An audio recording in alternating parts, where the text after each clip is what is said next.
Hello, everyone. This is Jeremiah Roberts, one of the co-hosts here at Cultish. I want to give you a heartfelt thanks for those of you who have generously given and supported our ministry the last few months. It's been very, very helpful. We do, however, need additional support as we head into 2025. Currently, we are operating roughly around 35 to 40% of what we need to operate on a monthly basis. So if you've been blessed by our content that we've been able to release to you, we'd ask that you would prayerfully consider partnering with us and be part of the mission to impact and change lives. Go to thecultishtshow.com. There is a donate tab. You can donate one time. You can become a monthly supporter. All that goes directly towards helping us create more content. It'll allow Andrew to support his family as he is also a pastor up in Utah. And it would allow us to continue this important mission to engage the kingdom of the cults. So all that being said, enjoy this next podcast. All right, welcome back, ladies and gentlemen, to Cultish. My name is Jeremiah Roberts, one of the co-hosts here. This is different. This is a new little setup we have here with Melissa. Good to have you here, or for those who know you in internet land, Melissa Dougherty. The funny thing is that if you think about it, we've known each other for a while. We've done a couple podcasts together, both on your channel, both on mine. Also, make sure you like and subscribe as we are now officially on our own YouTube channel. So if you're excited about that, lots of cool content coming your way. So make sure you hit that sub button. But there was a long time where I was not spelling your name correctly. I was pronouncing it incorrectly. You had to tell me. You're like, it's Doug. You spell like Doug with a T, then ER. And like you always give me that full correction. Do you recall that? It was like Dougherty. But I always say, okay, I tease my husband about this all the time because he had to tell me when I adopted his name. My maiden name is Alexander. It's Greek, unique. Nobody misspells it. Nobody asks you how to pronounce it. It's Alexander. Dougherty. I was like, how do you do this? Like, what am I working with here? He's like, if you can say 40, you can say Dougherty. 40 Dougherty. 40 Dougherty. Love it. Yeah. And so I'm like, okay, fine. All right. I'll tell people that. I don't even correct people anymore. I don't even correct them. Dougherty. Yeah. Daughtry. I'm like, yep, that's right. So how do you like this? How do you like this stage stuff? You feel comfortable? Yeah, I like it. I think it's great. I think it's fun. I get to sit crisscross applesauce. So, I mean, she's not levitating. I can reach the floor. So I'm like, I actually don't know how to hold this computer up and it's going to slide down. Can I, would it be inappropriate? And it's not. This is so comfortable. I like this chair and everything fits right. And just real quickly, for those of you listen in or watch us, Andrew, of course, Super Sleuth of the show is not with us today. So bummed. He's so awesome. As you know, he just had their child number 5, Songcret number 5. We got to see him via FaceTime just a little bit ago. Just some kind of scheduling going on the last couple of months with Andrew being a brand new pastor, a lot of responsibilities there. So a lot of times I've hosted, he's done stuff separately. So we're going to be doing more collaborative projects in the near future. So Andrew, love you, man. And shout out to the Super Sleuth. Yeah, I miss him. Yeah, so we are here because we are talking about your book, Happy Lies. You are officially a published author. So congratulations. Yeah. Tell me about that whole process. What's it like, or the whole process of help everyone understand what is it like to be like an author? How honest should I be? It's something that's near and dear to your heart. We're going to talk about, but there's a lot that goes into writing a book. Yeah, tell me about that. This is more than just writing a book. It wasn't just like, oh, it's time for me to write a book. Right. This was an epiphany I had about my own personal past of beliefs, but also just the realization like, oh man, this can't be a video. Dang it. This has to be a book. And I'm really, really glad that it's a book because there's something that it's that kind of topic. Right. It's something that you can't just make a video and be like, here you go. This is a new thing that I'm surprised nobody's talking about that I think is more deceptive than the new age. Right. I had to break it down and write a book. And this is the hardest project I've ever worked on in my entire life. Like it was not easy. 2 years of my life researching, maybe even more, because by the time I even, called my agent to be like, hey, I want to lose my mind and write. Right. Then, you have to get the ball rolling and all that stuff. But from the minute I had that epiphany, I started researching. And it's not easy. It was not easy. It's terrifying. it's really difficult to kind of put yourself out there to like I want to call it like a groundbreaking topic. There's no Christian that's written about this from a Christian perspective. And the stuff that is out there either isn't well known or it's written from the perspective of a new thoughter, like somebody who's teaching you about new thought, which was my source material for most of the book. But yeah, I mean, boots on the ground, talking to people, gathering the information. That was probably my favorite part of the whole thing. But then sitting down and putting it together, like the way I put it is, imagine like a library, your entire library, and you walk in and every single book on the shelf is about one topic. Yeah.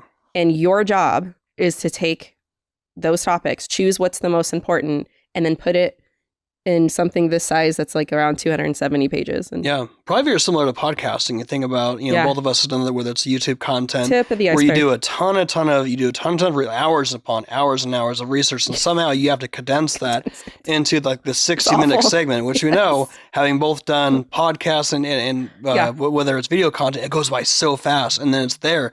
And they're like, what do I do with all this information? I got to do this like brain dump afterwards. Yeah. This is why YouTube shorts, I mean, I know they're trendy and all, but I'm like, this is torture. Like, how do you do this? How do you explain it? But you do learn to you practice brevity. I remember I go to Southern Evangelical Seminary, and one of the things that they teach you is you have to learn to take this complicated topic, practice brevity. You have to put it in a paragraph that punches and gets the point across without wasting any words. You have to be a good writer, basically, but good communicator. And that I think that was part of it, is that you just have to practice writing. And I wrote a book, and I joke that I lost my mind a little bit, but this was not easy for me. This isn't just a book to me. It's the topic. And it's a topic that I want to handle with care, with fairness, because I think that there's a lot of responsibility that goes into writing a book. Right. And when you're using that much source material, you want to make sure your resources are good, correct, that you're giving it, enough airtime. And so there's so much to the how that went. Yeah. Like the whole way that the writing went and all, but I'm glad I wrote it. Well, good. And I'm glad it's over. Well, me too. And I'm glad you wrote so we can talk about it. Because I can talk about it now.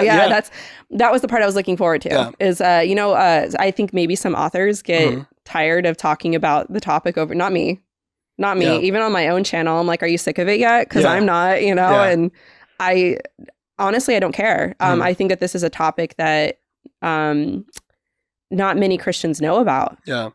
And I'm like, why? Why don't we know about this? Let's talk about this. Let's get this out in the space. Because new thought, in my whole thesis for the book, is it'll deceive you before the new age will. And so, it's funny because this is my fourth time on Cultish. And the last time I was on, I was talking about my life as an ex-new ager. Right. And it's really, I'm really an ex-new thoughter. 80% new thought, maybe 20% new age. And well, let's unpack that, because first of all, I want to get into, we're going to get into a whole bunch of stuff, but the title, Happy Lies. Save my battery for a second. Given that you're, what happened? Oh, I'm going to save my battery. Oh, nice. So given that you are now an author, the title, Happy Lies, I mean, of any title, knowing you as long as I have, I feel like that title like sums up like you. Like, you would be the person to put in that title for sure. But Happy Lies, like, why did you pick that title? Title's actually kind of a funny story. The original title that I threw out was The Oldest Lie in the Book, but it's very cliche. Right. You want something kind of unique. Yeah. And that was a whole other story of how to lose your mind. Work with a publisher and talk about covers and titles. That's hard. They're polar opposites of each other. You usually associate a lie with something grievous. Someone lied to me. Someone betrayed me. Yeah. And usually you associate happy with finding out that, lies are supposed to be happy. The whole point is that deception is beautiful.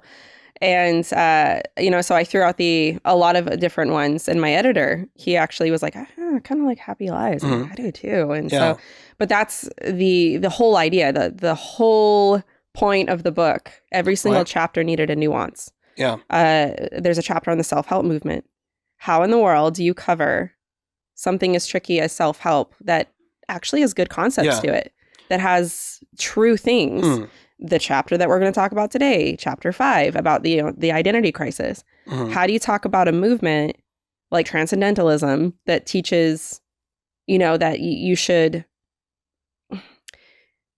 kind of not listen to society and trust your feelings and your emotions? And I mean, is expressive individualism all that bad?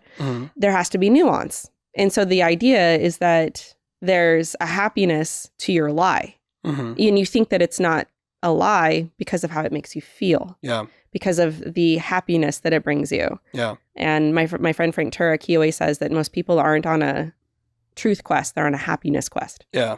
And so happy lies. It's kind of the idea. And then New Thought movement is known, I describe it as the positive thinking movement in America with Jesus as its mascot.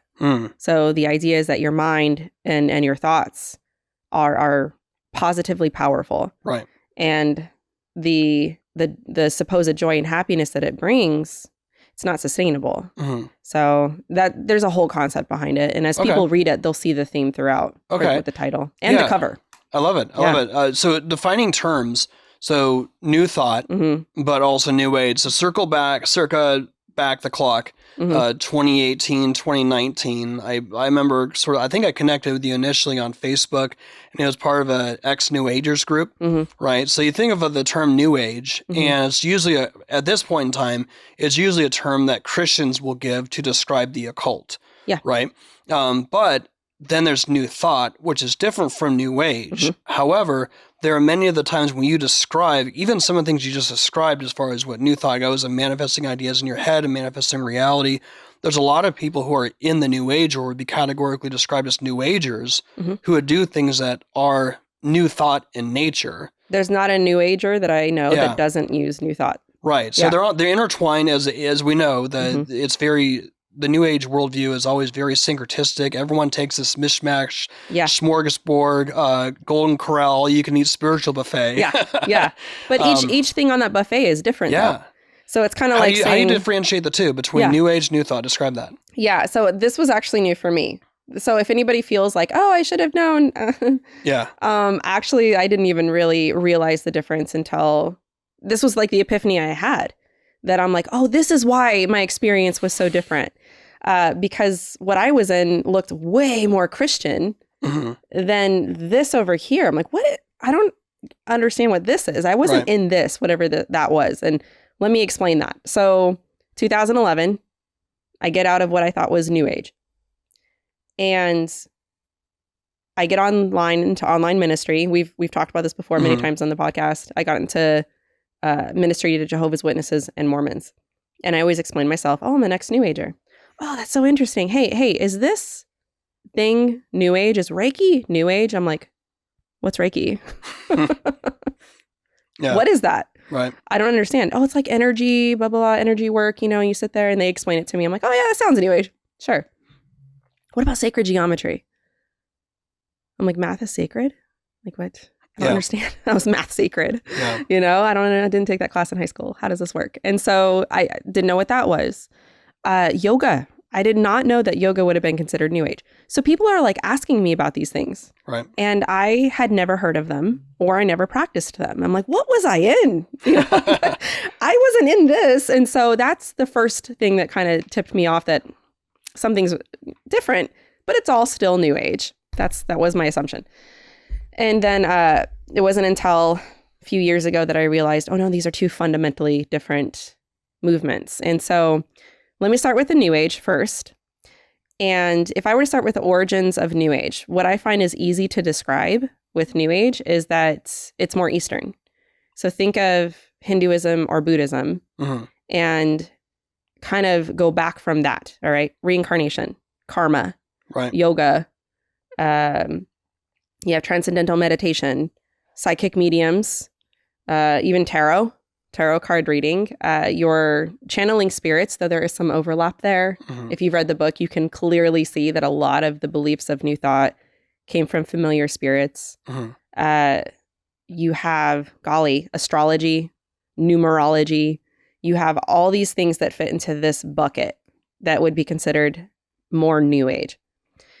And New Thought if I were to describe it in 2 words, it would be metaphysical Christianity. That's how I described my beliefs when I was in it. It was Christian. I described it as Christian, but it's more metaphysical. It's more spiritual, Jerry. Yeah. Now, It's a lot of super times, spiritual. another big part of the New Age, they like to use big words where you just hear something and people go, oh, metaphysical. That sounds so Yeah. And alluring. well, the way that they describe it, though, I think people might hear it, like my seminary professors, for example. There's an entire class in seminary where they teach you about the metaphysics of God, which is a legitimate thing. Like you're learning about the unseen things about God, like the attributes of God. Why is everything ordered in the way that it's ordered? Even without going to scripture, you can see the fancy word is called prolegomena. Like does God exist? Do miracles happen? Does truth exist? And you're thinking back to this God, this being that has to exist in a certain way for everything else to exist. It's fascinating. It's really cool. But that's really what it goes back to. The unseen things of who this being is the metaphysics, right? That's your metaphysics. And you take a class and it's very interesting. That's not what I'm talking about. When I talk about the Christian metaphysics, it's not the same thing as metaphysical Christianity. Metaphysical Christianity is new thought. So it's everything you see and everything you experience has a higher meaning that goes beyond the physical, including everything, including things you read as well. Right. Okay. And so it's just a higher, better version of Christianity. So you reading scripture, taking it literally, cover to cover, and there's some things obviously that you read in scripture that aren't literal. Some things are metaphors.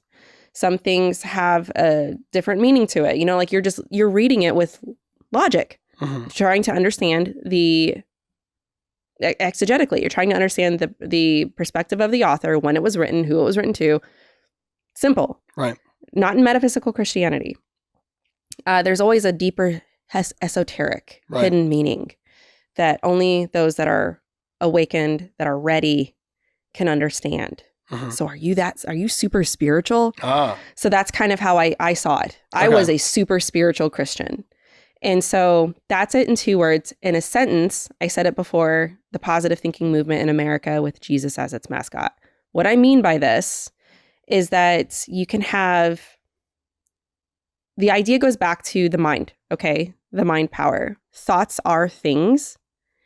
That sentence is a nutshell belief in new thoughts. It builds on this concept called idealism, which is just a fancy word for how to know what's true.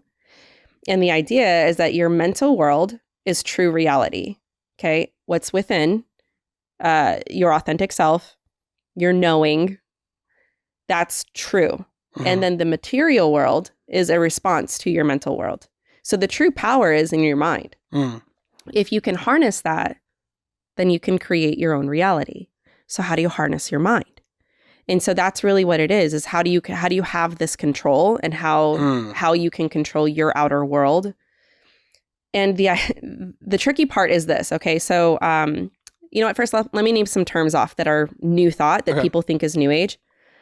And by the way, new thoughters wouldn't consider themselves new age at all. In fact, many of them in my research anyway, many of them would say, no, we are not new agers. So people that want to kind of throw it into the bucket, people that are in this movement would not say that this is not a part of this, even though new age might see it differently. Like somebody in the new age might adopt a lot of the concepts. That's not necessarily the same the other way around. But like Christ consciousness, Christ consciousness is a very big new thought term. And remember, it's metaphysical. So we think of Christ. Jerry, when I say Christ, what's the definition of Christ? The literal person who's Jesus of Nazareth, who is God come in the flesh. Yeah. The Messiah. Yeah. The anointed one. Yeah. No matter what Pete Holmes says. Okay, that's what it means. Right. And it clearly shows this definition, not in new thought. Remember, everything takes on a metaphysical term. So Jesus is a man, a human being just like you, and Christ is a metaphysical term for the divine spark within humanity that he obtained. He became conscious of it. And so can you. And so can I. You're just as much the I am as Jesus is, right? Right. I am is another one, the I am affirmations. That is the structure of affirmations, the words of affirmations exist entirely because of New Thought. Ernest Holmes, he's one of the great fathers of New Thought. He was the founder of Religious Science, or Centers for Spiritual Living. And he's who we can thank for affirmations. And it's basically prayer, right? New Thought prayers. So affirmations, you have Christ consciousness. Then you have a misuse of vibrations and frequencies like pseudoscience. Yeah. And, oh golly, there's so much more. Manifestation. People think that's New Thought. Manifesting in its practice is New Thought. Law of attraction is another one. So those are just a few things. It has a lot to do with your mind, the power of your mind, your inner divinity. And that's really where they kind of come together. New Age and New Thought is at its core is that you're divine. Somehow you are divine.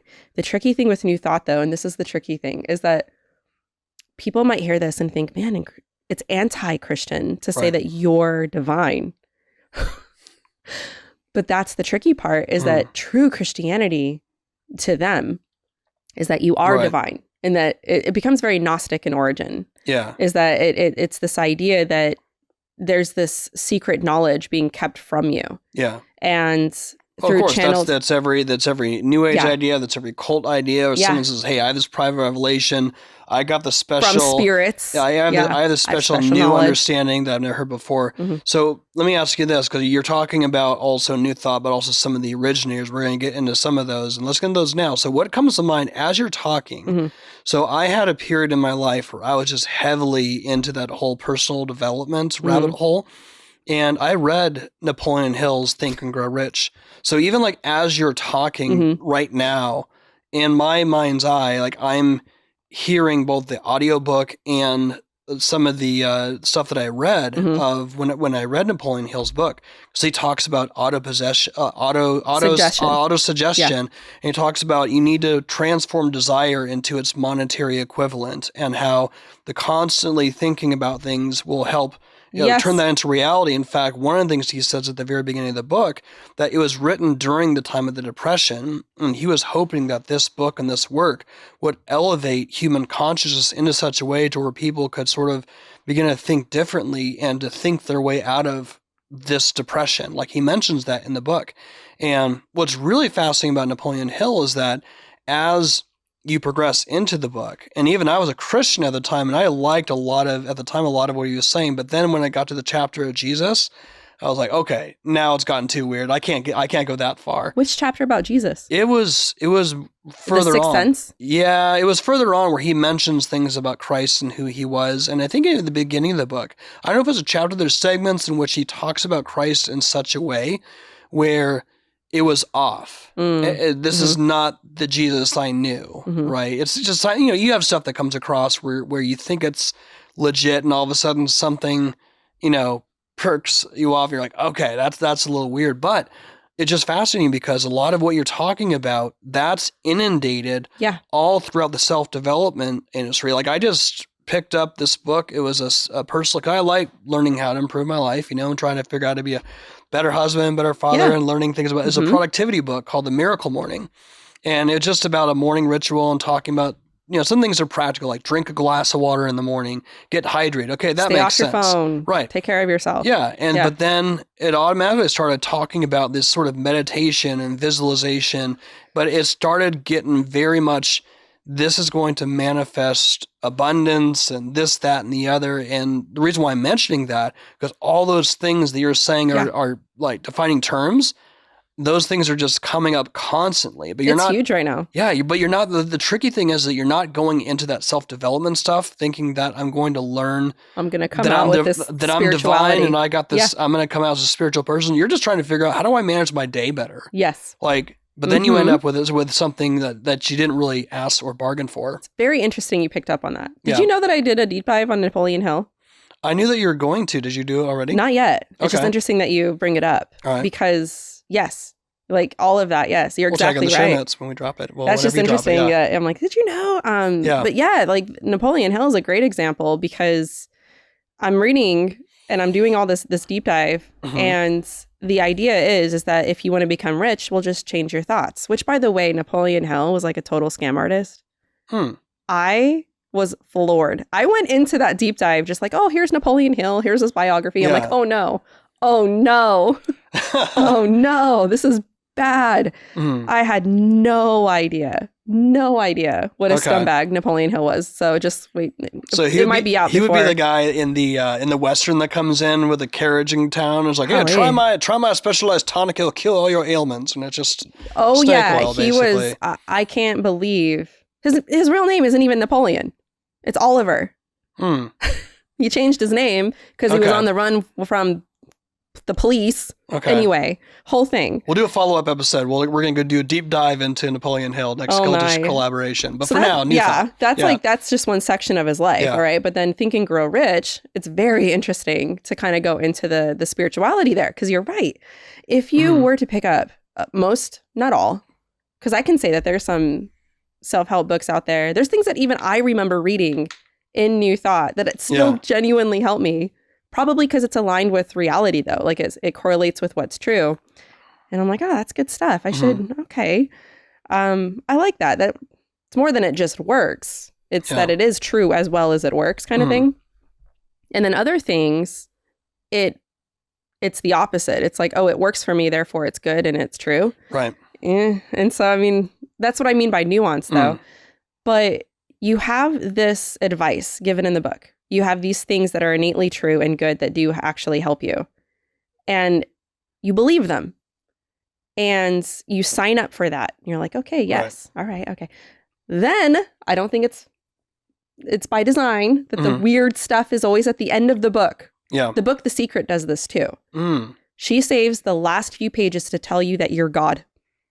So all the stuff that you're reading. They do the same thing in the movie. Yes. Yeah. Like all the stuff that you're reading about your thoughts and power and the law of attraction, blah, blah, blah. Oh, why can you do this?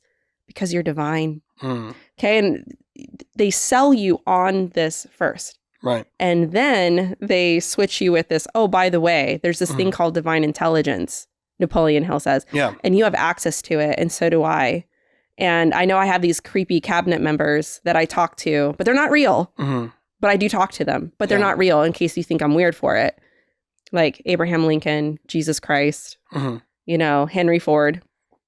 And they come to him and talk with him and give him this information. And we're as Christians reading this like, wow, that's really cool. Yeah. Why? Because the first set of chapters has sold us on this really good advice and good stuff. Yeah, and so we read stuff like that with I'll just redefine this. He probably means this, the benefit of the doubt. Yeah. And so you don't realize you're kind of just being sold this other set of spiritual beliefs along with this idea. It's kind of like the BLM stuff a few years ago. Oh, yeah. I mean, I remember just I was hooked. What hooked me in to Think and Grow Rich was the very beginning. He tells a story of the guy who wanted to work for Thomas Edison. And he was so focused, so determined that he was going to work for him. And that became a reality. And I just, I grew up always like looking at, wow, Thomas Edison, the guy who invented the light bulb and all that stuff. Yeah, it's probably a garbage. Yeah, but it's not true though. Right. He made all that up. Napoleon Hill made all that up. About the guy who wanted to meet up with Thomas Edison. Napoleon Hill made up the people that he met. Wow. There's no verification that he met even Andrew Carnegie. No verification. The guy's a scam artist. I'm telling you, like it's all in the deep dive. I was shocked. I'm like, oh, this is kind of interesting. I want to, there's a lot of proof for it. I'm feeling a little scammed right now myself. I'm saying, like 15, 20 years ago. I'm saying, no, there's no verification. Wow. And his excuse because back then, you have to remember, this is back in the day. I didn't think he realized that the internet was going to be what it is today. Yeah. And we could probably do a whole other episode on this, but yeah, Napoleon Hill lied and scammed his way into riches. And it worked. And Andrew Carnegie was like the Elon Musk of the day. It's like, oh, if you know him, you're going to go places. Right. And there was no verification that he met him. And it was said that, Andrew Carnegie introduced Napoleon to all the other people. No, there's no verification for that other than what Napoleon Hill said. And this is interesting. Sorry, I just got done with this deep dive, so it's all fresh in my head. He said that he met Andrew Carnegie in 1908 but he didn't tell anybody that he met Andrew Carnegie with this great, grand, hey, go and interview all these people and gather their information and write this book about it until like way after Andrew Carnegie died. Wow. And so the only verification they had is his own word, and people believed him. But even Andrew Carnegie's own biographer was like, yeah, that never happened. Wow. Yeah, so there's a lot there. There's so much. It's like the longest part in my video. I couldn't believe it. Okay, well, I'm looking forward to check on this video. Yeah. So in your book, you do have a segment where you kind of talk about some key players to really understand as far as the New Thought movement. So one of the people that really kind of struck my attention, because I remember having to memorize a couple of his poems during my literature class when I was going to high school, Ralph Waldo Emerson. So he's a key player. So talk about him and any other people we should know about just real briefly. Yeah, Emerson, most people, I knew about him and I respected him as, one of the dudes in the transcendental movement along with Thoreau. And that was all I knew about him. And he was a poet and he was a really smart guy, really well respected. And that was about it. But he's more than that. It really was this book. Strange New World by Carl Trueman. Yeah. This is one of the books that I read that kind of gave me the epiphany of, oh, this sounds a lot like what I used to believe. Why does this sound like what I used to believe? Right. And it was just one of many books. What's the premise of the book? It's about the sexual, how we got to where we are today, like the sexual revolution. And expressive individualism is the word that he uses. Okay. That basically says that how I feel on the inside is truly who I am. My inner authentic self, my true identity. And I'm reading his book, Carl's book, about Romanticism, about even Karl Marx. Like you're having all these players. There's many people. It's not just one person. And, the Romantic movement in particular. It was this chapter on the Romantic movement. And I'm reading it and it sounded very familiar. Things that I grew up believing. And I'm like, why does this sound... I didn't know the word was New Thought at the time. Or Transcendentalism. But I'm like, why does this sound so familiar? And so there's that. But then it was kind of like putting the pieces together that I realized that the reason why it sounds so familiar is that you have this convergence of, this Romantic movement along with Transcendentalism. And where I had a very different personal perspective of it was your inner authentic self, your true self it's more than just this is a social movement that's trying to tell you to follow your inner wisdom, your inner knowing, your intuition. No, it was spiritual. Yeah. Like your intuition is divine. It's your true self. Your true self is divine. And man, when I saw that, I'm like, oh, that's why they sound the same. And so I read his book with new eyes. And then I added him into this whole thing, this whole story, because Emerson is a father of New Thought. Yeah. He's one of the, if not the father of New Thought. Many of the words that are in the New Thought movement were taken from Emerson. The idea that your true self is divine and so many other things. Yeah. But he plays a major role, a major part in the development of these beliefs as well. Wow. Yeah. So what's interesting, the book is called Strange New World. It's a play off of Brave New World. Yeah. Which is a dystopian, which is one of the very famous dystopian books. So you think of that, Animal Farm, George Orwell's 1984.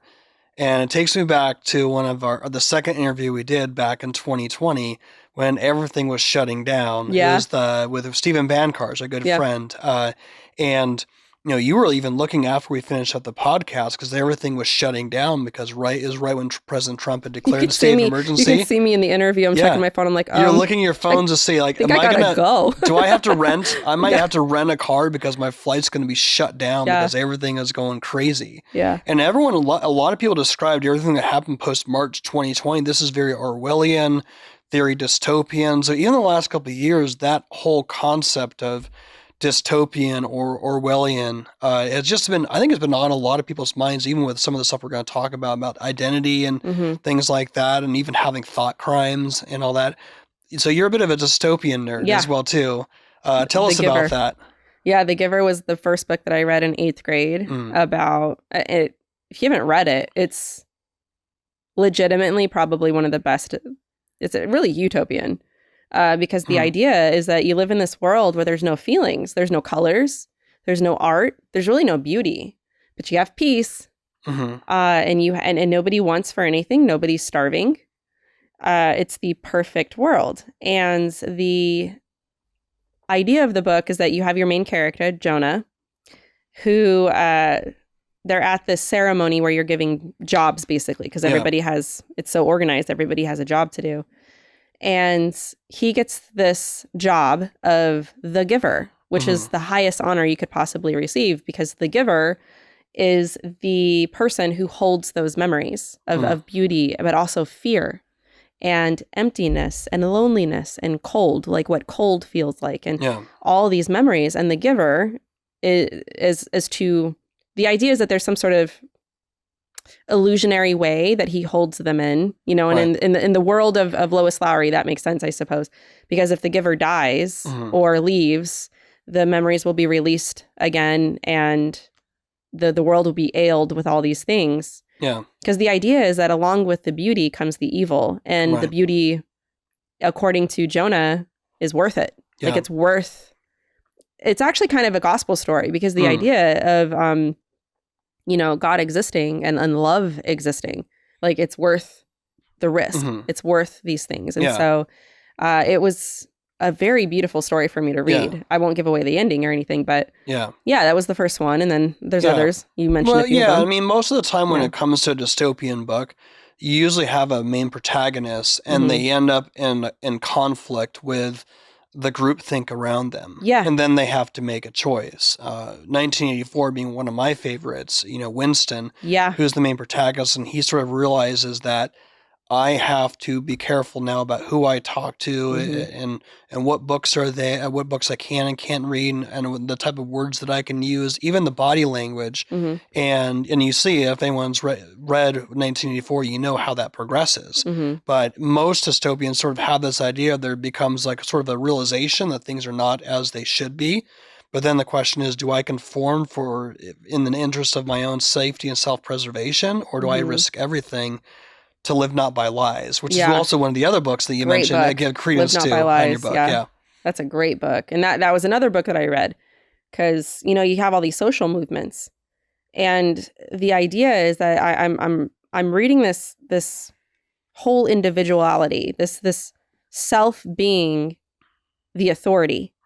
Right. And it goes back to somewhere. I mean, you're talking about, I mean, honestly, if people haven't read this book, they should, because it really helps explain how we got here. And it goes to these godless thinkers. And here's the core message. Ready for it? The authority is taken from God and given to the individual. And I take it a step further by saying the reason why is because you're divine.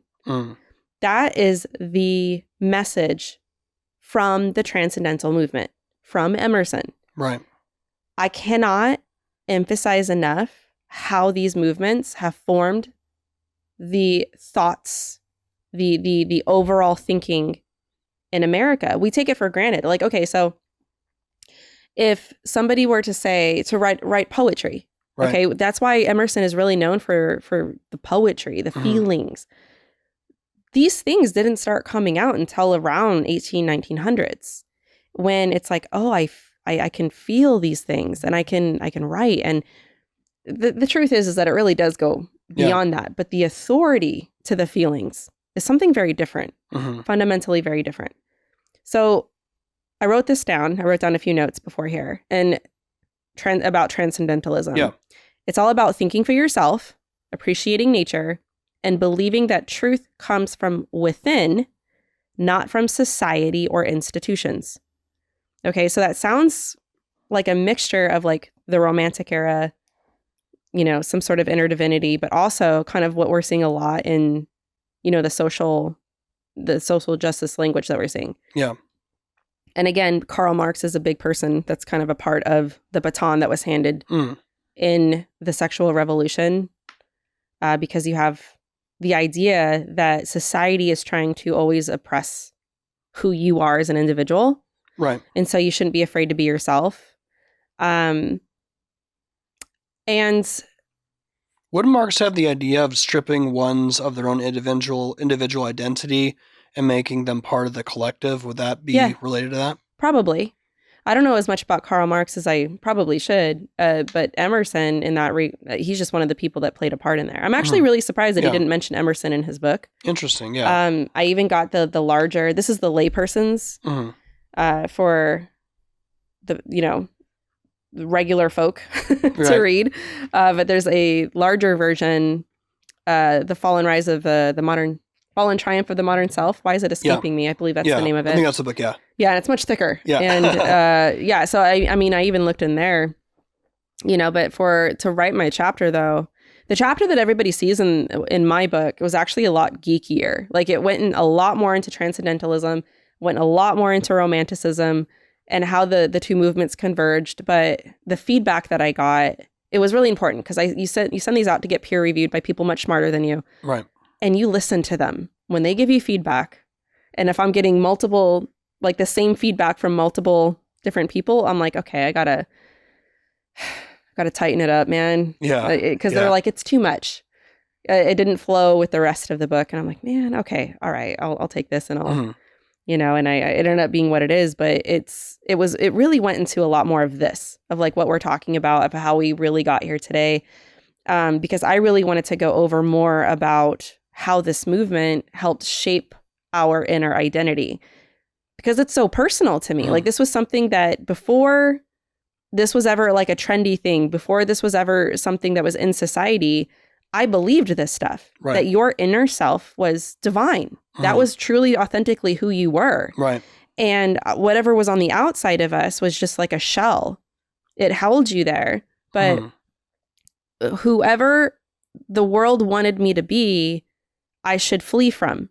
The world was trying to make me into something I didn't want to be. At what age did you embrace that thought or idea? Probably around, I want to say puberty, 10, 11 years old. And the reason why it drew me in so well is that you have to understand, I grew up with fantastic stories of spiritual experiences. And it drew me. Like it drew me in. And stories that weren't yours, that you wanted to be yours? Yes and no. I always was under the assumption and was taught that when you had these kind of fantastic spiritual experiences, you were important to whatever spirituality was out there. And there was a draw. It's like chosen one syndrome, right? Like you feel important whenever you're like, oh, I had a vision last night, And so there was a lust there and there was a fascination there. And so even if it was negative, I thought it was so cool if something like that happened, right? I remember like things getting thrown at me. I remember having very, like, even now I wouldn't even have a dream like this, but I remember having, very odd, strange dreams where I would dream something and the next day it would happen. Things getting moved in my house. I remember things talking to me, and that was just me. Yeah. My family, even my extended family, I mean, you're talking about books that I used as source material for my book that go back to my great grandma. Yeah. And their occult stuff was kind of, I wouldn't have seen it as a cult. Yeah. I would have seen it as, wow, like they're really spiritual. So a lot of even the sources in your book would be things that would be on your bookshelf that you 100%. Really wanted to acquire, and you a lot of acquired, them but also are want on my to aspire bookshelf. to. Yeah. Wow. That was the source that I brought. Like, for example, I remember reading Jerry and Esther Hicks. Do you know who that is? I know the Hicks last name, yeah. Jerry passed, but Esther is a woman who channels this spirit named Abraham, which, don't you think it's always weird that it's like a biblical name? Why can't she have any other religion? Yes. Anyway, I think that's very interesting. Abraham. But Abraham isn't just one being. He's a collective group of spirits who calls them Abraham. And I'm like, sounds a lot like Legion, but whatever. And so she's channeling this spirit. and this group of entities. And there's a book that they wrote called Ask and It Is Given. And in the very beginning, she's talking about this, about how she was always told and taught that things like this were demonic, that, this was wrong and that you should avoid this. And now I'm like, yeah. But that's the first thing she starts with is putting that aside and saying, no, actually, there's more to this, right? And so there's an allure there. So I'm reading this in New Thought, like in these beliefs thinking, she gets it. She understands it. So that's kind of the idea. That's kind of how I saw this kind of spirituality. All right. And so there's always more to it. So somebody like you would come along and you try to shut it down and you'd be like closed-minded and judgmental and bigoted or whatever negative term I could come up. Sure, you're a Christian, but you're just a closed-minded one and an unspiritual one. And so that's just kind of how I would have seen it. Yeah. So there was an allure to the supernatural. Yeah. Well, I think, even you mentioning at that time, I think at that age, there is sort of this wide-eyed wonder that children have of the world. And I think children especially are very attuned to the real spiritual realm that we live in. Like I remember being around the same age, and we were out at a Thanksgiving outing to visit some of my relatives in California, and we had gone up somewhere in the mountains, and we had gone into town to go, I think, see a movie. And we were out walking through the town. I remember there was this New Age store, kind of like one of those like little mall, a bunch of like malls, places, like as an outside mall where just stores all clustered together. And this lady, for whatever reason, she was inside the store who worked there, and she came out and started like talking to us about stuff that was New Agey. It was the weirdest thing, but I remember as an 11-year-old boy, like having just my spidey sense on edge, like what in the world is this all about? Like this is just, it made me very uncomfortable because I knew that she was almost, there's like something that was part of her that I didn't feel was like right. It was just very interesting. So I think, and I've always had, even growing up, there's times where my family, we would go up to Sedona, like here in Arizona. Sedona is just a smorgasbord of every sort of spirituality, and seeing different stores that were like a New Age store, and just seeing that and just being like, feeling the sort of sensitivity to that. Like there's something not right about that. I just went to Sedona last year with Robbie Lashua with Stand to Reason. Yeah. And he had me speak to the youth there at Sedona. Yeah. And it was so interesting because I just got done talking to them about like Christ consciousness and all the things. And I guess it's the biggest New Age store in Sedona. Yeah. And he's taking him out doing apologetics, right? Like street preaching and stuff. I'm like, I probably know the store you're talking about. Yeah, maybe. It's right in the center of town. Yeah, it's so pretty. Sedona is so pretty. And the first thing that she starts talking to them about is the Christ consciousness. And it turns out that she goes to the Unity Church in Sedona, which is a New Thought center. And it was so interesting because I just got done telling them, I'm like, New Age and New Thought are not the same thing. And you're probably going to run into more New Thoughters than New Agers. They wouldn't call themselves New Thoughters, though. They'd call themselves Christians. And the kids, I wasn't there when they were saying this. And they told me afterwards, and I'm like, man, I wish I went to just like see her. But she said that she was a Christian. Yeah. She described herself as a Christian. And, and I told them, I was like, don't always just start with the Bible. I'm like, what I would start with? I'm like, start with truth questions. That's what I do. Because if you can nail down what they believe about what's true, and they have drawn a line in the sand, start at that line. And it's always with morality, and so they did. They started asking her truth questions about like morality. Like, what if my truth says this? And she's like, well, I would honor that. Okay, well, what if my truth says that I should kill myself? And I tell them, I'm like, push it as far as you can. Yeah. And they did. And she's like, well, I wouldn't agree with that. Yeah. But if that's something that you feel like you need to do to, become more in line or something, whatever garbage she was saying. And he's like, okay, well, what if my truth said I wanted to kill you? Yeah.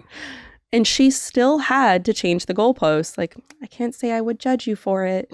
That's how it is. It's like you have to kind of have this whole live your truth thing. As you're pushing the antithesis, they get more uncomfortable because they realize the assertion, but for them to give you credence means that they have to give up that. And that's usually not something they're like, the story of the how they trap monkeys in the jungle, how they get that cage full of fruit where the monkey will put its hand in the fruit and it'll grab it, but as soon as they I've take never heard of this. yeah, so apparently, you could probably look this up online. Yeah, so the way there's these certain monkeys, and what they'll do, or chimpanzees, they'll have this sort of like trap where it's a sort of like a bowl where you can see what's on the inside, and there's fruit and different things, and so the monkey can reach in, but once they close their fist, they can't get out. Yeah. But because they're so determined to get that, they can't. They're stuck there because of like who they are, and it's and people apparently that have been doing this for a long, long time. This is how they capture,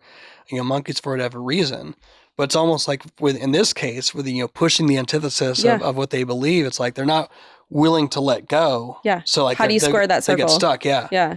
And that's the idea. That's why many times in my book, I have many interviews where I'm just asking them, Greg Koukl, he calls this taking off the roof. Right. It's a tactical, logical conversation where it's like, how far can we take this? Right.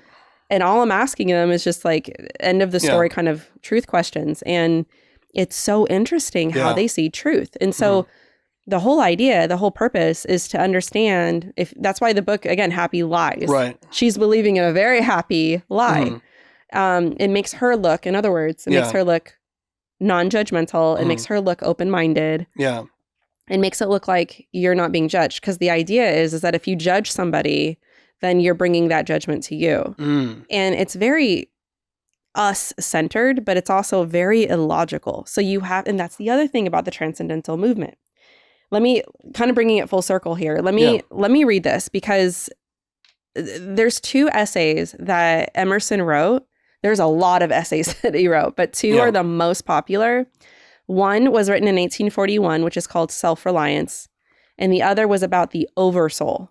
And the oversoul is a more spiritual based one, but let me read this about self-reliance, okay? This was an essay he wrote which emphasizes individuality, nonconformity, and personal intuition. In other words, true greatness comes from trusting yourself rather than conforming to societal expectations, okay? He criticizes reliance on external approval, institutions, past traditions, especially Christianity.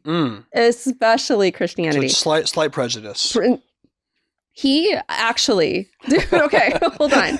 He gave a very famous speech at some fancy college, I forget the name, where he is chastising Christians, like just letting us have it for making Jesus an object of worship. He's saying, how dare you worship him? How dare we? How dare you? Okay, it's about worship of you, yourself. This is what he's arguing. Yeah. And people love it. They're like, oh man, he's making sense. This traditional Christianity stuff is boring. It's held us back. Okay. So past traditions. Now asserting that each individual person has an inner divine spark that should guide their actions. So the Christ consciousness, the exact definition of that is that we are all part of the divine spark. Like we have a spark of the divinity within us. All of us do. Right. This is actually Napoleon Hill's argument that you have access to the divine mind. So when Napoleon Hill was talking to his creepy cabinet, is what I call it, they're actually minds that he is trying to assess to get information for him, for himself. His whole mastermind group, same thing. You are part of this divine intelligence. And the more access that you can get, the more intelligence you can get from this is how you're going to become great. Not creepy at all, right? But that's the idea, is that because you have this inner divinity. But that's not how they would say it. Like, you see how they kind of dance around the terms? Yeah, yeah. So here are the main ideas. You trust yourself, you. You listen to your inner voice rather than follow the crowd. Nonconformity, okay, which means he warns against blindly following social norms because it stifles authenticity, your true authentic self. True fulfillment comes from within, not from external validation, the divine within each person, which means you possess a unique God-given intuition that should guide your life, and that clinging to past beliefs out of fear or of contradiction is foolish. True growth comes from evolving your ideas. So let me define this, though, because he talks about intuition a lot, God-given intuition. When you hear that word, what do you mean? What do you think it means in like this 21st century world? Divine intuition? Just intuition in general. Like, okay, your wife's going outside. You're like, I don't know. I have like my spidey senses are going off. I think there's somebody out there. I would say gut, you might call it gut instinct. Yeah. Tell me what that means. Draw that out a little bit more. Define that more. Is that biblical? Is it wrong? No, I think that's part of like how we're wired. So like if I have a gut instinct that there might be something outside, maybe there's something that isn't safe. I mean, the only credence I would give to it, because we all have a lens that we look through. Mm-hmm. So being a Christian man, God calls me to provide for and to protect my family. Yeah. So not only am I commanded to do it, like I'm wired to do it, because men and women are made differently, because I'm designed to be the protector. Mm-hmm. So if something happens where all of a sudden it's like a spidey sense like clicks off or something like that, I just ascribe it to like my own nature. Like this is how God made me. Mm-hmm. Like that. I'll go with that. Is that good? Yeah, I think there's an actual science to this, especially females. Yeah.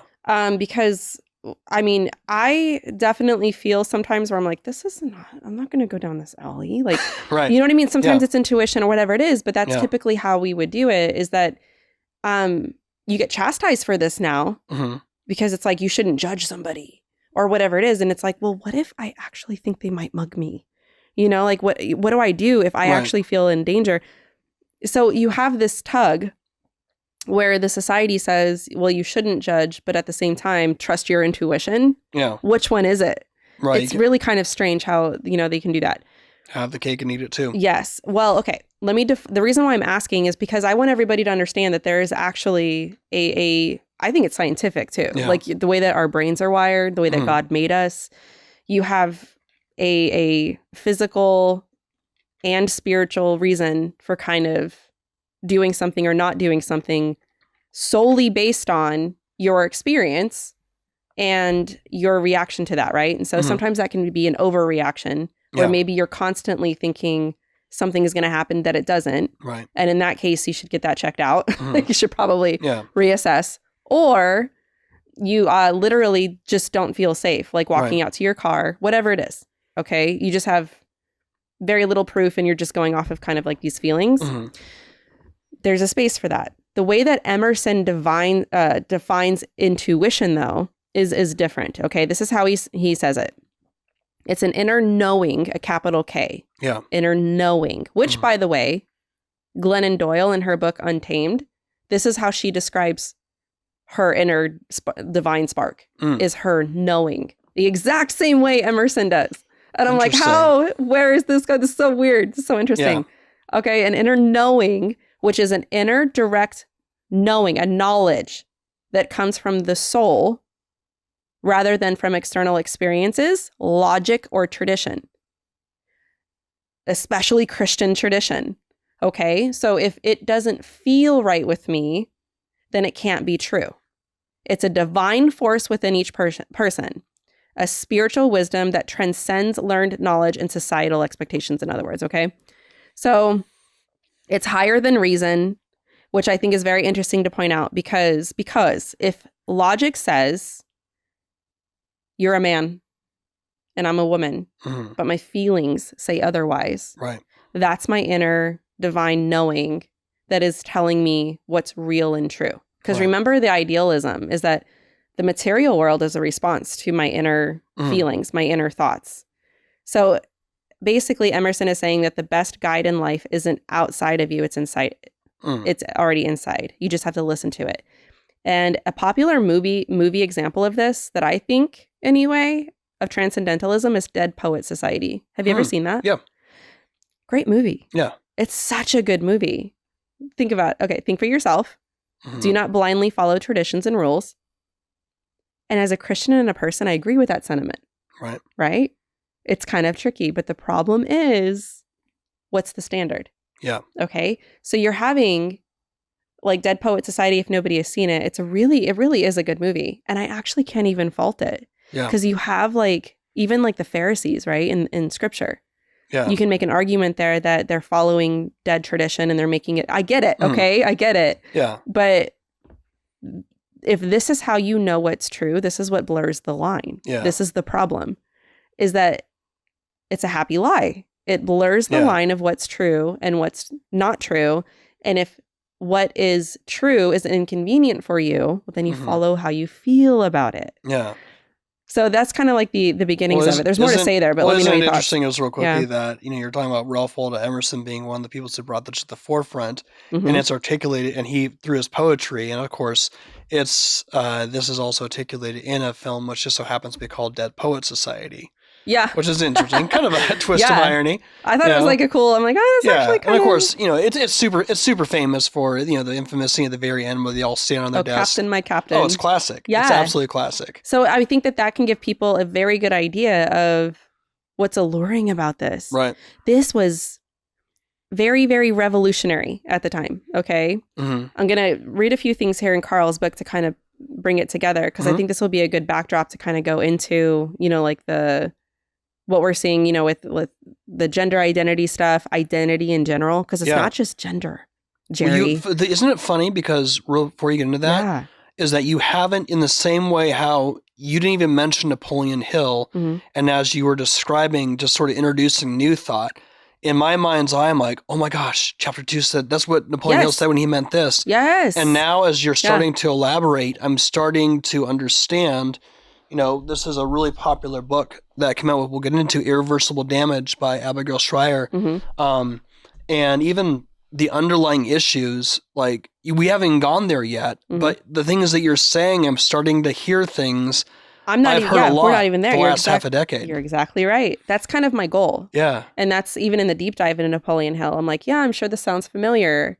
I haven't even described this yet, because and this is just Emerson. Yeah. This is just a little itty bitty teeny bit of Emerson. But these are his self-reliance essay. I cannot tell you how much Emerson has shaped our world. Emerson he was one of the big players. That's why I'm surprised he didn't mention him. I'm wondering, like, hey, I love Carl Truman. I respect him so much. I would love to meet him. And that's one question. I'm like, hey, how come you didn't put Emerson? Yeah. Tell me about Emerson. Tell me, teach me. And, but that's why in my chapter, I'm like, this was my own personal understanding. Yeah. And it makes sense that Emerson was a father of new thought, because I grew up with these beliefs. These are the things I was taught and told. And these are the things that I read. Wow. As a young child. Yes. No, that's good. Yeah. So what are some things that Truman says that kind of that impacts for that further? Let me read a little bit more, and then I want to glue this together with him. Perfect. Because one thing I want to say, the main point that Emerson makes, okay, because I'm trying to make this really simple, because there's so many geeky books that you can read. Yeah. But I'm just bullet pointing this. The main point is that Emerson argues that you must go to war, okay, against anything that oppresses your sense of individuality.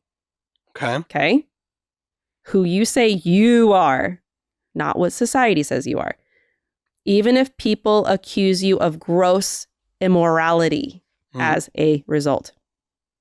Okay? If society says something is immoral, but you don't think it is, then you war against them, Jerry. That's your truth. Okay? Because what's within is divine, and you must obey God. Okay? If there's anything that anybody walks away with, it's just that sentence I just said. Okay? Then there's the oversoul. Okay? This is another essay that he wrote. I'm just going to kind of bullet point this. If I were to describe oversoul in one word, it would be spiritual unity. Think of the divine intelligence I was talking to you about. Yeah. Same thing. Yeah. New Thought's word for God is the divine mind. It's a divine mind that we all have access to, but we're all actually one. We're all actually one, interconnected. If I wanted, in other words, I remember being told at one point, if I wanted to, I could tap into your mind, thinking, like our spiritual vibe, if you will. If we were on the same frequency or vibration, I could actually share thoughts with you. Doesn't that sound cool? It's kind of demonic, but yeah, I mean, but that's what you're told, right? Yeah, and that's trippy, because I was flipping.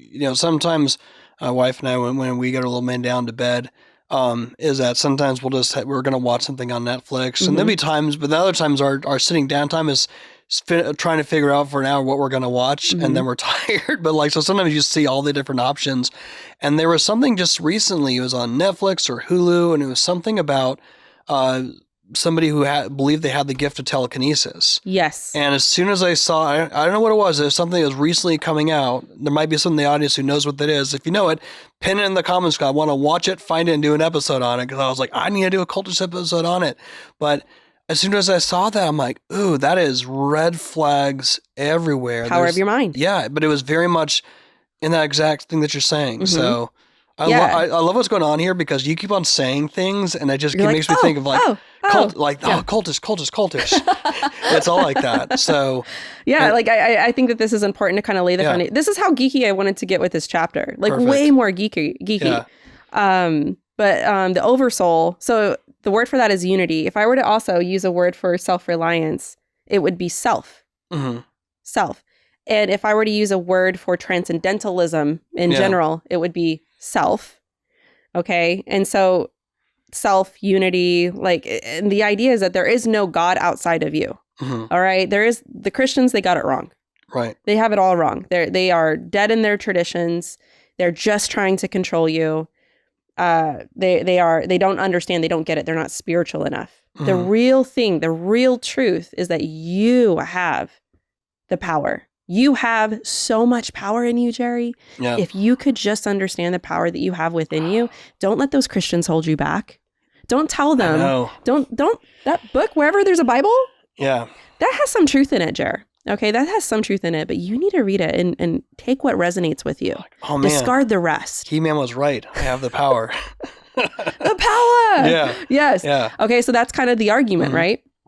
And just real low level in that regard. But that's the idea, and it sounds really good because it gives you this sense of control and this sense of power, okay? This is all Emersonian, okay? A lot of it, and it's very new thought. These are new thought concepts, okay?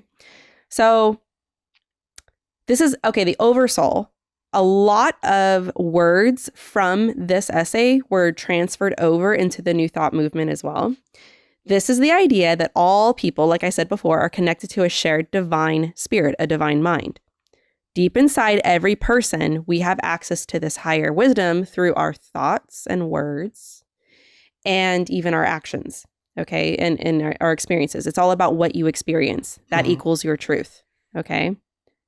You don't look at people. You don't look at a boring, dusty book talking about God. No, you go to your inner voice. That's really who you are. It's authentically your true self. This is your truth.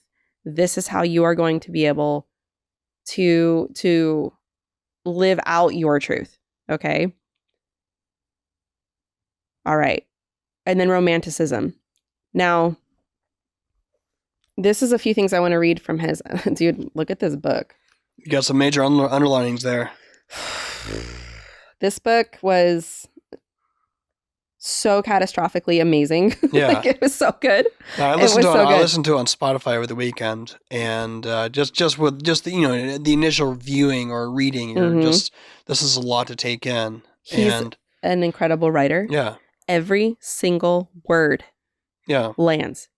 It sounds like he's the type of writer that every single word that he wrote was very specific and very purposeful. Yeah. And so there was just something very and healing. Well, yeah, unpack that. What came to mind as I first heard it is that there's a classic book from R.C. Sproul called The Consequences of Ideas. A great title. And it was really just, it was an overview of philosophy that R.C. Sproul gave, just all the different philosophers by categories. Everyone all the way back to, I think, like Aristotle and the whole Rolodex. And he talked about the consequences of their worldviews about good and the bad. So when I first heard the things that he was saying, that was also in my mind's eye hearing these are ideas, worldviews have consequences. Mm-hmm.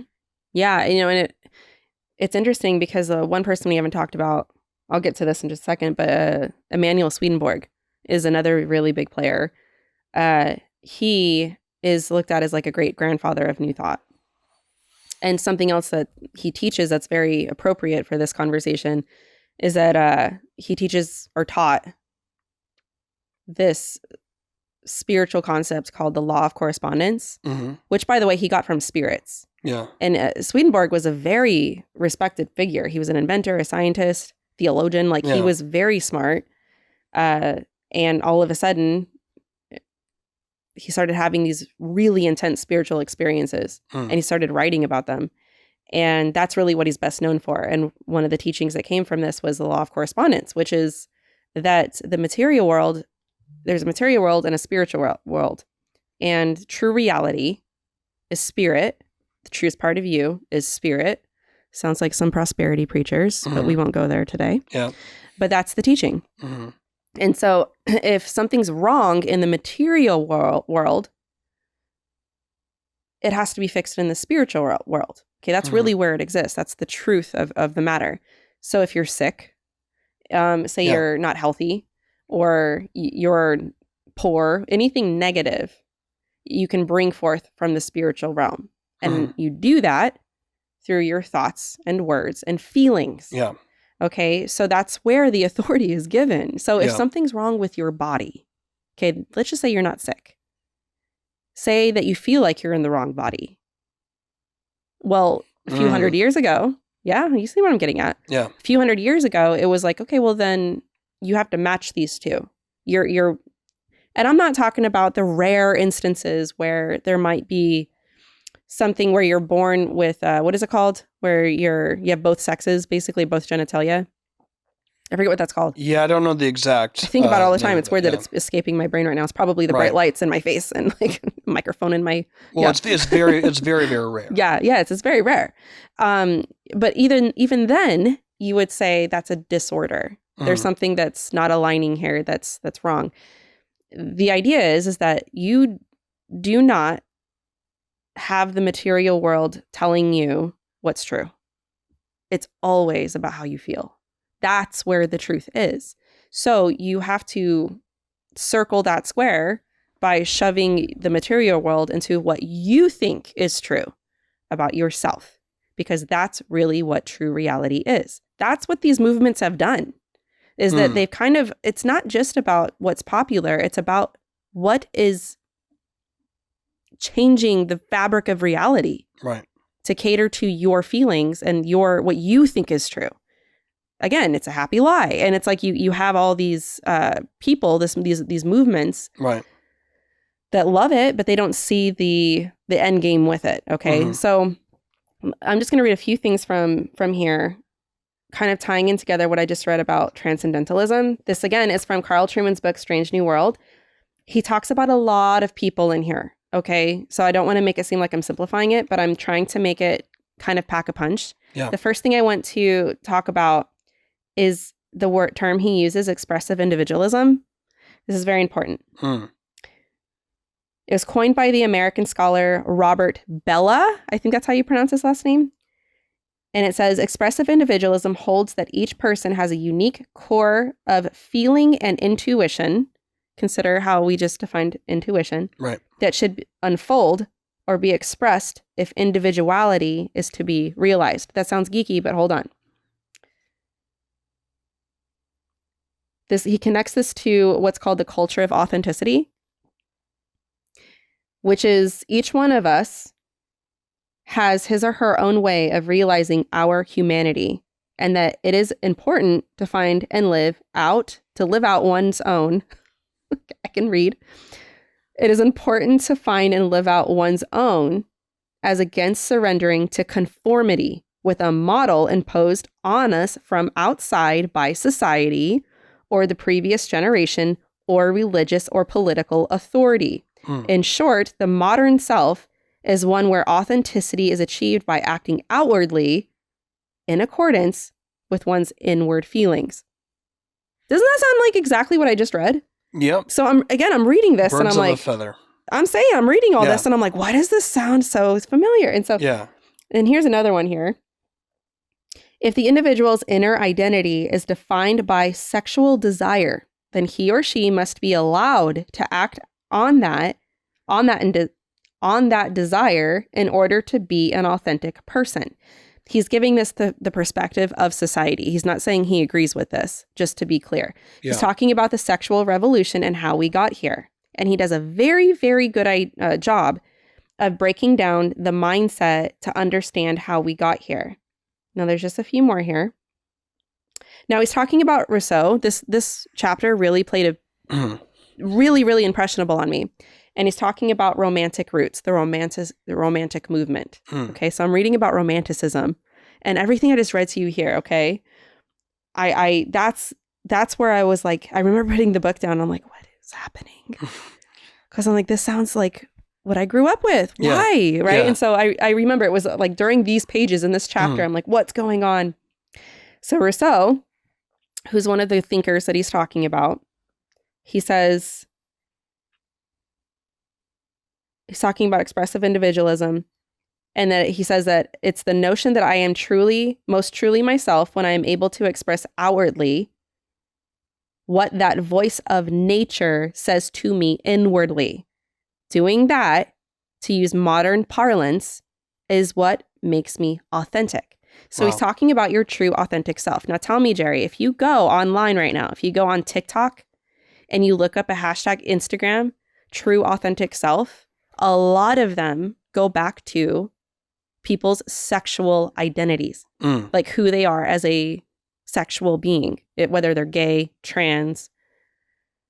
Oh my. And you have like these, even like different species. Okay. You're talking about an identity crisis that has a lot to do with everything he's talking about. Yeah. I don't feel like a human being. I feel like a cat. Doesn't he say in the book, because I listened to it once on the audiobook this past Saturday, but he said that what they do is they take this, innate desire, and they make that their identity, whereas before, they would not really think of it that much as much as just that desire is traditionally confined within a monogamous marriage relationship as a way to like procreate. So he made that huge distinction. Yes. So remember, if you're messing with the fabric of reality and you can make millions of people believe that, this is really what it is. This is what it is. Jesus describes Satan as the father of impatience. Right. No, he doesn't. I was tricking you. No, he says he's the father of lies.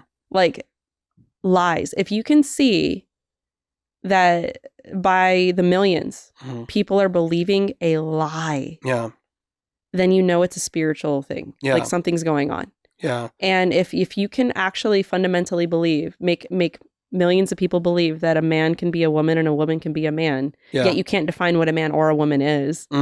Because the fabric of reality is being unearthed. Like, I look at that, I'm like, wow, okay, the father of lies. So what we've really done, as long as we've been talking, we've been kind of really sort of laying this foundation. So if we think about now, it's 2025, and even, you think about back in 2020 when the world was ending, it was the world's end. We were there on the podcast and we were like, this may be the last time we see each other before we get to heaven, because we didn't know what COVID was going to actually be, if we're all going to die or what was going to happen. But here we are, like 5 years later. Would either one of you would have predicted that the former host of The Apprentice is now the president again, and had to sign an executive order having to just clarify for everyone there's only two biological genders. And just to think about, no one 5 or 6 years ago was really even thinking about this. I mean, that's always kind of been the backdrop a little bit, it seems like. And now even this conversation like gender identity and pronouns and that sort of, all that had just been something we've just been kind of, it's been thrown in our way.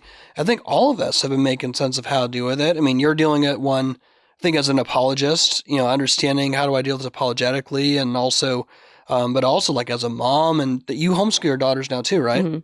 Well, was that kind of just seeing some of the craziness going on? Was that part of your decision to homeschool them, or part of it was COVID? I'm like, why in the world? Yeah, y'all are home anyway. Let's just do this. Okay. But yeah, I mean, being able to talk with them about that. Yeah. And part of it was the whole BLM thing too. I mean, you're having a movement. That's kind of a really good example of what I'm talking about with, you think you're doing something right and good, but along with that, you are adopting a worldview that fundamentally redefines reality, religion, everything. But but look, you're putting a black square on your Instagram. You know, like you're tolerant. You are not a racist, right? Like you want to look a certain way, and these things might be inherently good, but you are signing up for something that you don't realize that you're signing up for. Right. And I think that the BLM movement was just part of it, because the women, I mean, it's off their website now, but they're Marxist, postmodern. They want to do away with the nuclear family. One of the players he talks about in here is Karl Marx, because you have to mess with reality in order to get to where we are at today. Yeah. And so if you can make it where truth looks like hate, then a lot of people are gonna go that way. And I think that's kind of what happened. But then the authority of feelings, I think, was a big part of it, which I think has been around for a long time. Oh, yeah, 100%. I mean, in some sense, too, there's nothing new under the sun. You look at the Book of Judges when it talks about everyone did what was right. Seriously. In their own eyes, and here we are. And so thinking about, this book was part of, you mentioned this, too, as one of the books that was helpful in your research for the book. That book was healing to me. That's the word I will use. Happy Lies. I'm very curious to hear about that. And so before we get into that, the one thing, as I read this book, Irreversible Damage by Abigail Shrier, is that in reading that, I felt like I had already heard everything talked about in that book by way of conversations I've seen the last, 4 to 5 years. Different guests, both for and against this, on Joe Rogan, Lex Friedman. Obviously, you think of like Matt Walsh, What is a Woman? That's a movie that wouldn't have made any sense back in 2019. And now maybe we can unpack that and talk about the pros and cons of that. But a book like that, a movie like that, it has an appeal because this thing had just exploded. So I really feel like a lot of what is even talked about that, everyone is dealing with this in parts, whether it's, the difference, the gender, the taking the hormones or puberty blockers, or the different, like, the, what do you call it? The chest guard, or what do they call it in the book? Breast binders. Yeah, they talk about breast binders, and then you have the surgical. Then you have the surgery to remove the breast, and sometimes it's the opposite with what happens with the boys and vice versa. Because your body needs to match how you feel. Yeah. And so everyone's looking at these things in part, trying to make sense of this. But what we've really been discussing as we were unpacking this is that the fundamental thing that's driving this is what we've been talking about the last hour. And that's why what really opened my eyes and made me curious as I was reading your book, because it allowed me, reading it for the first time, to kind of really put some wheels on what I've been experiencing and seeing and making sense of. Not only just as trying to make sense of it for myself, thinking at it as the podcast I do as well too, but also like now it's like a husband and father and wanting to raise my family in a way that glorifies God. Like how do I handle this? How do I teach my son right from wrong and how to handle these things? So I think in a good way, it's been very helpful for putting a good set of wheels. So that's chapter 5 of Happy Lies. Yeah. Yeah, no, everything you just said, 100%. I think that the postmodernism, I think it just all comes down to redefining truth. Yeah. And that everything you just said, though, is like, okay, if you were to read Abigail's book, the way that she puts it is just, it's really brilliant, because you have this choice. Right. And this is why in 2025, you see this wave of people that are like, oh, okay, I'm done. This isn't good, because you're forced to make a decision now. Yeah. Are you going to side over here with something isn't true, right? But you look tolerant, that you're going to look a certain way, that you're going to fit in with this crowd? Or are you going to accept what is true about reality? Like, that's really what it is. It's a truth game at this point, because, and you see that in politics, you're forced to know what's going on politically now. You have to know what's going on politically. And if you don't, then, there's some people in my family that I'm like, wow, you really have no idea what's going on, do you? And they admit as much, that they don't want to know. And so I'm like, all right, well, fair enough, but we can't have an honest conversation then, But that's really what the conversations have been about, is what's true about reality. And so you have this postmodernism, which basically says that truth is there, but it cannot be known. Right. And then relativism, which is basically the same thing on so many levels, which is that, I'm going to do what's true for me. Right. I have a whole chapter on relativism, and I have to talk about relativism in my book for anything to make sense. For, any of the chapters to kind of flow from there because you're the authority. Right. But there's two more things here in here that I want to read about, and then maybe we can dig a little bit deeper. Sure. Again, this is from Carl Trueman's book. I'm quoting him here, and it's about Rousseau and Romanticism, kind of leading on to what I just read about transcendentalism. He's talking about the Romantics, which is like the people of the Romantic era. Yeah. The Romantics grant an authority to feelings, to that inner psychological space that all human beings possess. Sorry, it's my contacts. I have contacts in, and it makes me feel like I have to do this. Yeah. Let me read that one more time. The Romantics grant an authority to feelings, to that inner psychological space that all human beings possess. And those feelings are first and foremost genuine, pristine, and true guides to who human beings are. It is only society, with its petty rivalries, its competitiveness, and its artificial sophistication, that twists, perverts, and distorts those feelings. Okay? And then this is the last thing here. And I remember really marking this up. Like, if you could see it in here, like, it's really marked up. Yeah. This is like, oh man, this really makes sense.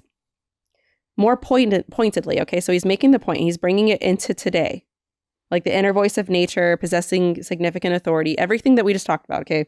In my opinion, this is where it comes. Full circle. More pointedly, the trans person who was born male but claims to be a woman is to be lionized, because that is an act of courage and honesty, whereby the outward performance is finally brought into line with the inner reality, despite what society might say about it. Remember, this is very Emerson.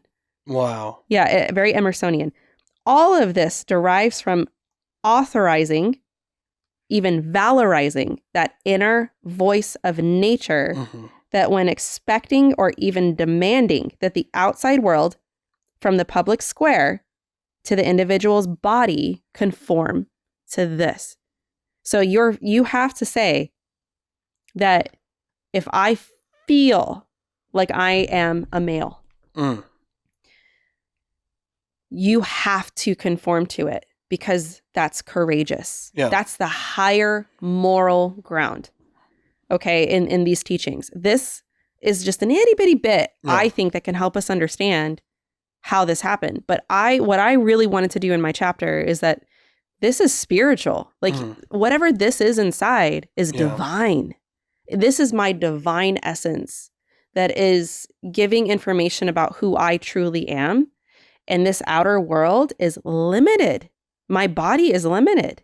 Right. And I can affect this outer world through my thinking.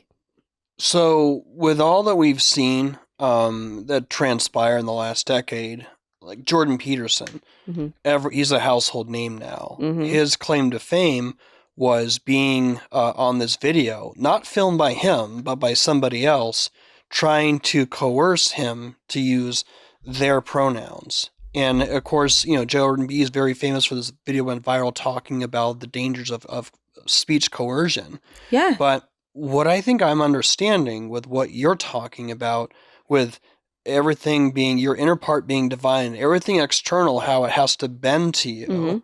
Even like multi-dimensions, man. They take it, yeah. Multi-dimensions. It almost makes sense why when one goes through these gender identities, we've seen it, whether it's on TikTok, this interaction that with Jordan Peterson, there's this insistence on everyone else conforming to your will, because I'm really just on the outskirts. I'm on the outskirts of the divine, and I'm having to essentially submit to this person that is divine, i.e. because their your pronouns. True authentic self is divine. And if your divine has to respect my divine, and if it doesn't, then you are part of the problem. You are exactly what Emerson is talking about as being part of the problem. You are the closed-minded, judgmental bigot. You are the traditional one that's going to keep us in the past, that is unspiritual. The irony, right? The irony. They have to use name calling. They have to do that, because that's the idea, is that if you are holding back from spiritual progress, then you are part of the problem. And that's the way that I would have seen it. Yeah. In a very much more simplistic way. Yeah.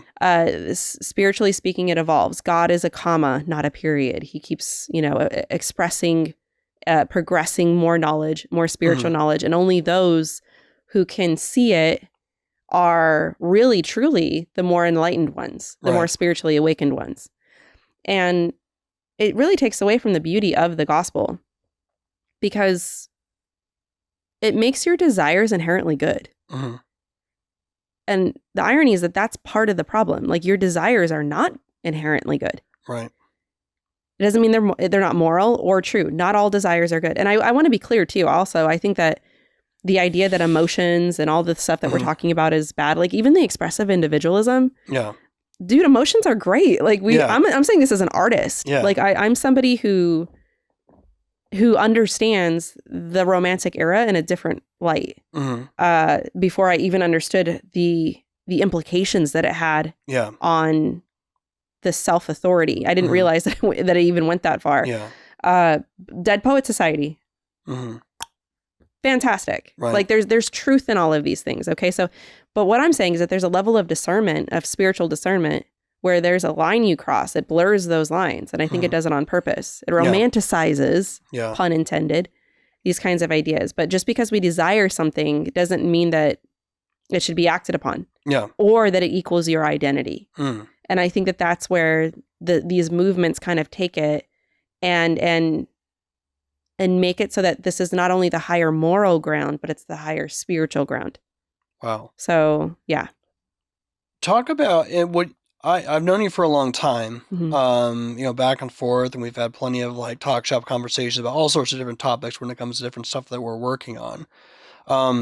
Reading chapter 5, I learned something about you that I never knew before, that this whole conversation is a bit deeper than just, it wasn't just that you grew up with these new thought books on your bookshelf, but also what you see a lot talked about amongst people in the Gen Z, the younger folks who are dealing with all these sorts of issues now, especially you've seen like the last 5 years. Some of it was depicted in Matt Walsh's movie, but this is something that you dealt with a long time before this was even a thing. Talk about it if you could, because I want people to understand that this is not just something we want to throw together to attach this issue. You're not looking at it from afar, but this is something that you grew up, and talk about that if you could. Yeah, like when I say that Abigail Schreier's book, if you haven't read it, it's top 5, one of the best books I've ever read. But for me personally, it was because I said it was healing. Because I think it was the first book that I really read that spoke to that part of myself, like that little girl kind of growing up. Because I had what would now be labeled gender dysphoria. I didn't know what that was, though. I had no idea. Right. But I felt everything I just read to you. This is truly who I am. This is how I feel, spiritually speaking. But it went further than that, too. Like, I remember thinking that I identified as a different spiritual being. Like the identity crisis was real. Yeah. But I did not like being a girl. I honestly thought I was born in the wrong body. And because my body was secondary, it was really how I felt inside. And I was a tomboy. I did all the things, but I really struggled with that. If I had grown up in today's society, I would have been on my way to puberty blockers. I completely believe that. Wow. It just didn't exist back then. But the way that it would have been posed to me is, this is truly who I am, Mom. This is my true, authentic self. Like, these words, these things, these concepts, these spiritual beliefs, the fluidity of them allowed for me to be whoever I wanted to be. I really wanted to be a boy. And I express it pretty well in the book. I had to do some therapy. Like, I kind of had to, I had to figure it out, because it played is very personal. Like this whole sexual revolution, this identity crisis, I'm like, I felt it. Right. That's one reason why I think it's spiritual. Like it's something that I just think that the devil overplays his hand sometimes, which is brilliant for us, because then we're like, oh, okay, this is definitely Satan. Okay. Yeah. I see the calling card.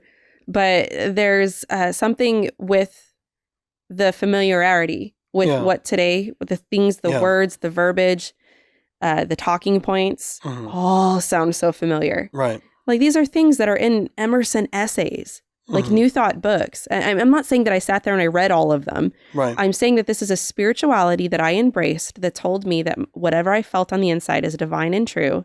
And my feelings told me one thing and my body told me the other. That's as far as I could make it back then. Because there was no talking about this. This wasn't like a huge thing. Yeah. And it was rough, man. Like boys were smarter. People listened to them. I remember thinking that boys were just more important than girls and they were much more needed than girls. And so the irony, here's the truest irony. I become a Christian and my journey starts of like just self-acceptance. I can't talk. Obsession? No. Acceptance. There we go. Yes. There's the word. Like, what's the word? We've said lots of words today. Yes. Acceptance. And so it was like a sanctification process. But then later on, like these beliefs were always part of my life. But what's interesting is that as the reemergence happened again, which we talked about last time I was here, my story, which was really New Thought, not New Age, but New Thought. One of the core beliefs within New Thought is that think of like egalitarian, where men and women are completely equal. Yeah. There's no differences. Right. Which I don't agree with. I am complementarian. Yeah.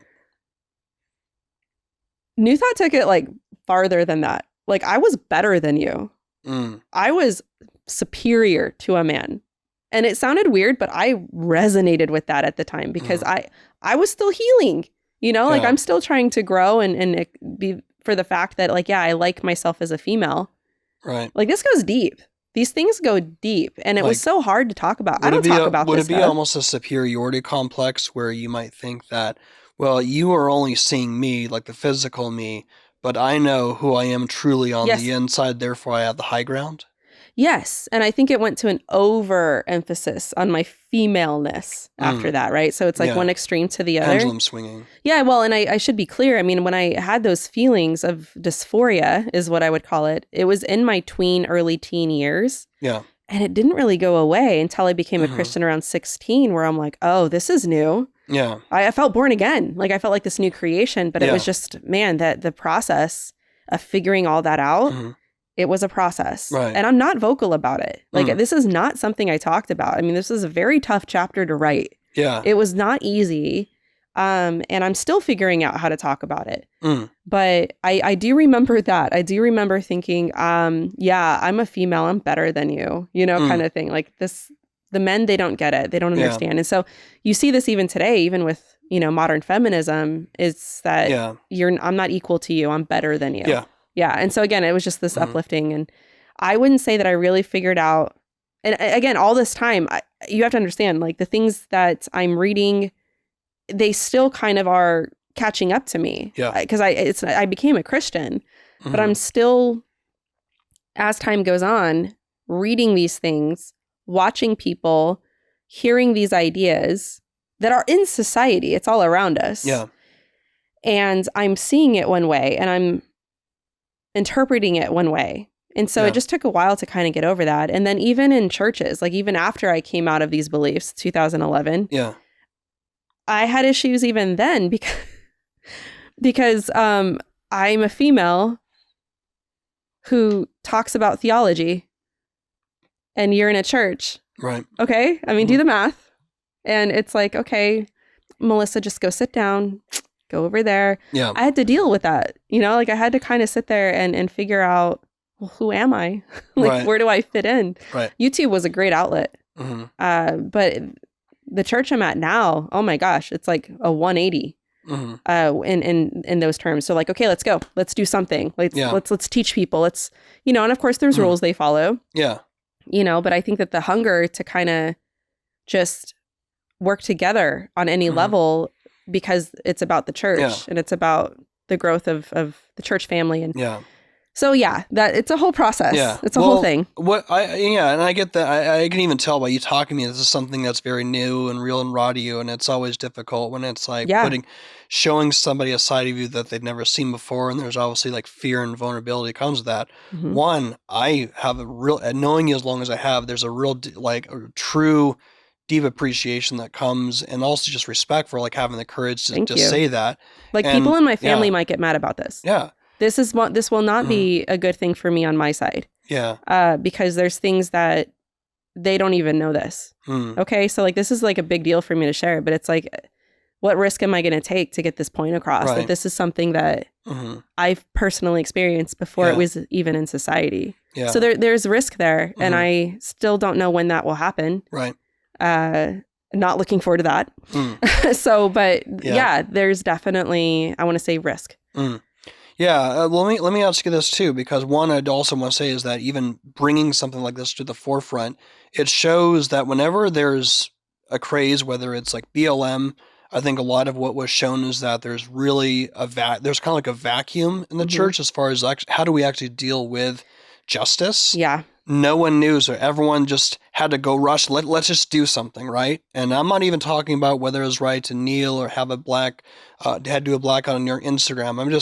Everyone had to rush and like do something, and everyone wanted to find out like whose team that you're on. Yeah, which shows you they're person, right? Yeah, and so there was this vacuum that just had to be filled in response to what happened with George Floyd back in 2020. And then the pressure put on you to do something. If you didn't do anything, right, you had somebody in your inbox saying, "Why aren't you doing this?" Yeah, yeah. And what is interesting too with the whole conversation regarding gender identity. You look at, the culmination of like Matt Walsh and the popularity of What is a Woman, and you kind of look at everything when you look at the libs of TikTok, and you look at all the craziness of all, different influencers, the Dylan Mulvaney being sponsored by Bud Light, all the things that we've experienced. But when it gets down to people who are just like you, who are going on TikTok, are uncertain, they've got, body image issues, and they go online, they go on social media, and they're told this, and they're in that place where they want to get identity and happiness, and they go down that rabbit hole. Like the reason why I think this conversation, this whole topic is such such a pressure point, is because there's just this vacuum in which maybe there needs to be more conversations amongst Christians about like who we really are as far as identity goes, how we're really and truly found. So I think that's really, really important. But also jumping back to a point in your book, because we're talking about the distinction that you had between personhood, who you were on the inside versus who you were on the outside. So there's almost this duality between your personhood was your spirit, but in a sense your body is a prison. There's another worldview that's usually that calls that Gnosticism. Yes. Now, usually that is a term that is people know that, and then if you're a nerdy apologist, you'll definitely know that. Or if if you go into church history, but for the average person, they're not thinking Gnostic. No. When they're looking at all the conversations surrounding gender identity, so maybe like break that down, talk about Gnosticism, but how does that relate to where you were, and how that relates to the whole conversation surrounding gender identity and the duality there. Well, I would recommend also on this note, Nancy Pearcey's book, Love Thy Body. Yeah, you mentioned the book. Yes. Yeah, she does she's much smarter than me. Way better job. Man, talk about healing as well. One thing that she said, and I wish I added in my book, is that she said that think of me like wanting to be a man, a boy, okay? I think they're smarter. I think that people listen to them more. They're funnier. Yeah. Right? Whatever. If I did something and a boy did the same exact thing, he would get way more attention. And sometimes that's true. Yeah. But I think that there's different reasons why. Okay. All right. So take all that. And she said something in that regard that I think was very interesting. But she said that it's really the sin of envy. Like envy, you want what they have. You're not happy with who you are. Like you're not thankful with what God gave you. I was like, oh, that's good, Nancy. Yeah. That's really good. That was so interesting that she put it that way. But anyway, I kind of want to give a plug to her because she's the one who really goes into a lot more detail about this. But Gnosticism, the argument here, okay, is that, well, first, Gnostics, in the most simplistic way I can put it, put the world in two categories, the spiritual and the physical. Right. And there's so much more to this.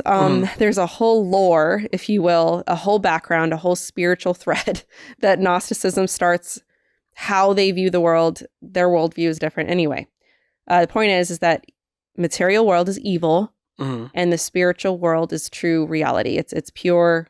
It's good.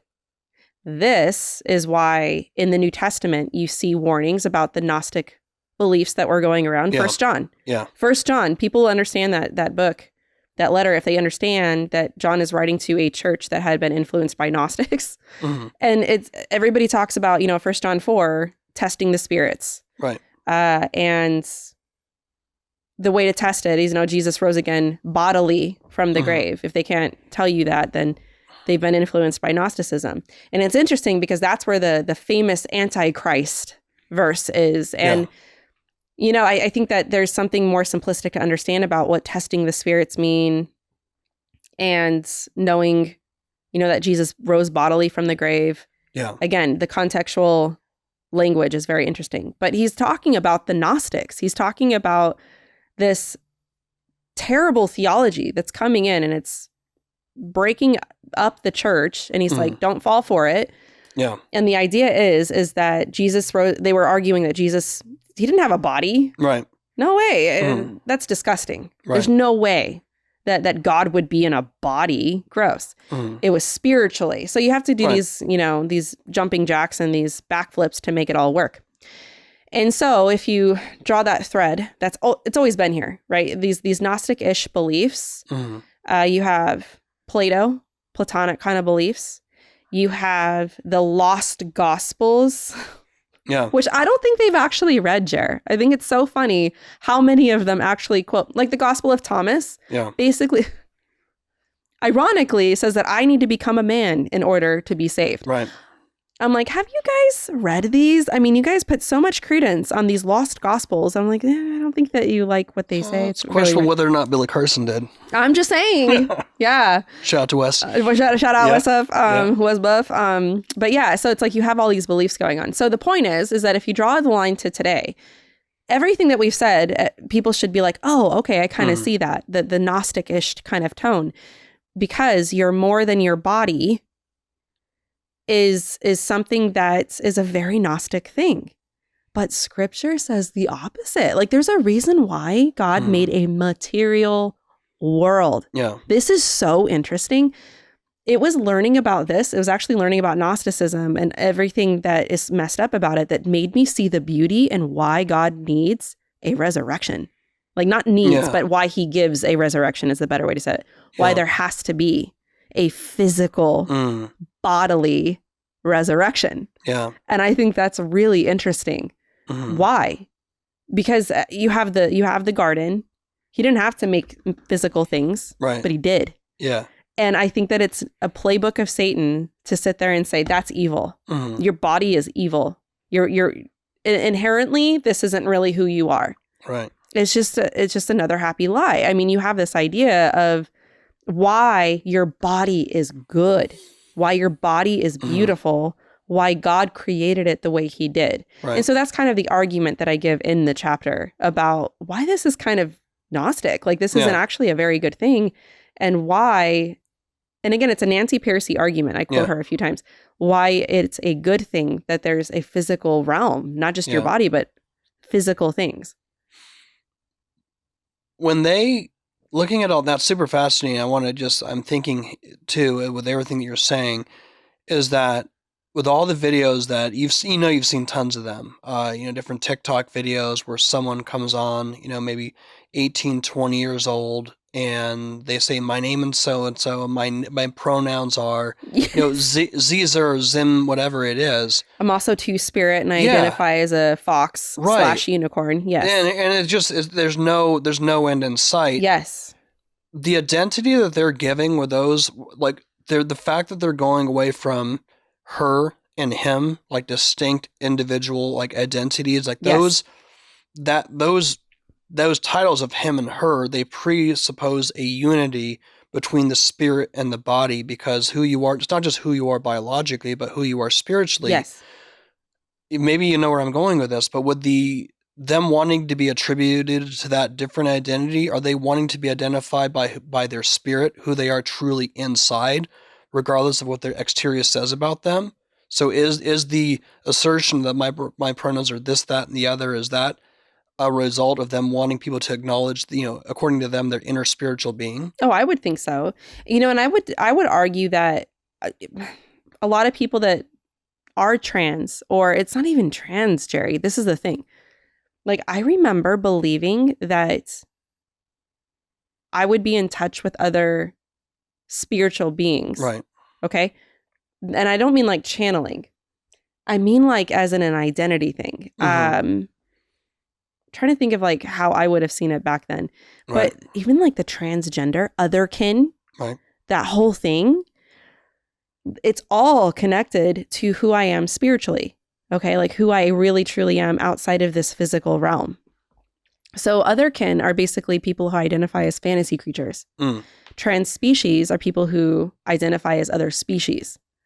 Okay, and this is not just a growing trend. Like, right. You have the furry fandom. It's kind of like interconnected with it. So that's why you have what's called neo-pronouns as well, not just right. they, them, and Zer. You could have literally any pronoun you want, like God, goddess, right. or even like food. All right, like you can actually have no limit to it. Yeah. Because the identity is spiritual. It's really truly how you feel. So yes, but also I would say it depends on them. So if they're not making the argument that it's always a spiritual thing. Yeah. I always think it's a spiritual thing. But I would say that they might think that, well, even then, I'd have to talk to each individual person. Yeah. But I can only go off of what I see online. Mm-hmm. But my argument is, the argument that I'm trying to make is that it's spiritual. Yeah. That this isn't just a trend. Right. That this is a spiritual growth, like a spiritual movement. You have to go back to Romanticism and Transcendentalism and Marx and all these players who play a part in the sexual revolution. Who's the other guy? Freud. Yeah. Freud is another big one.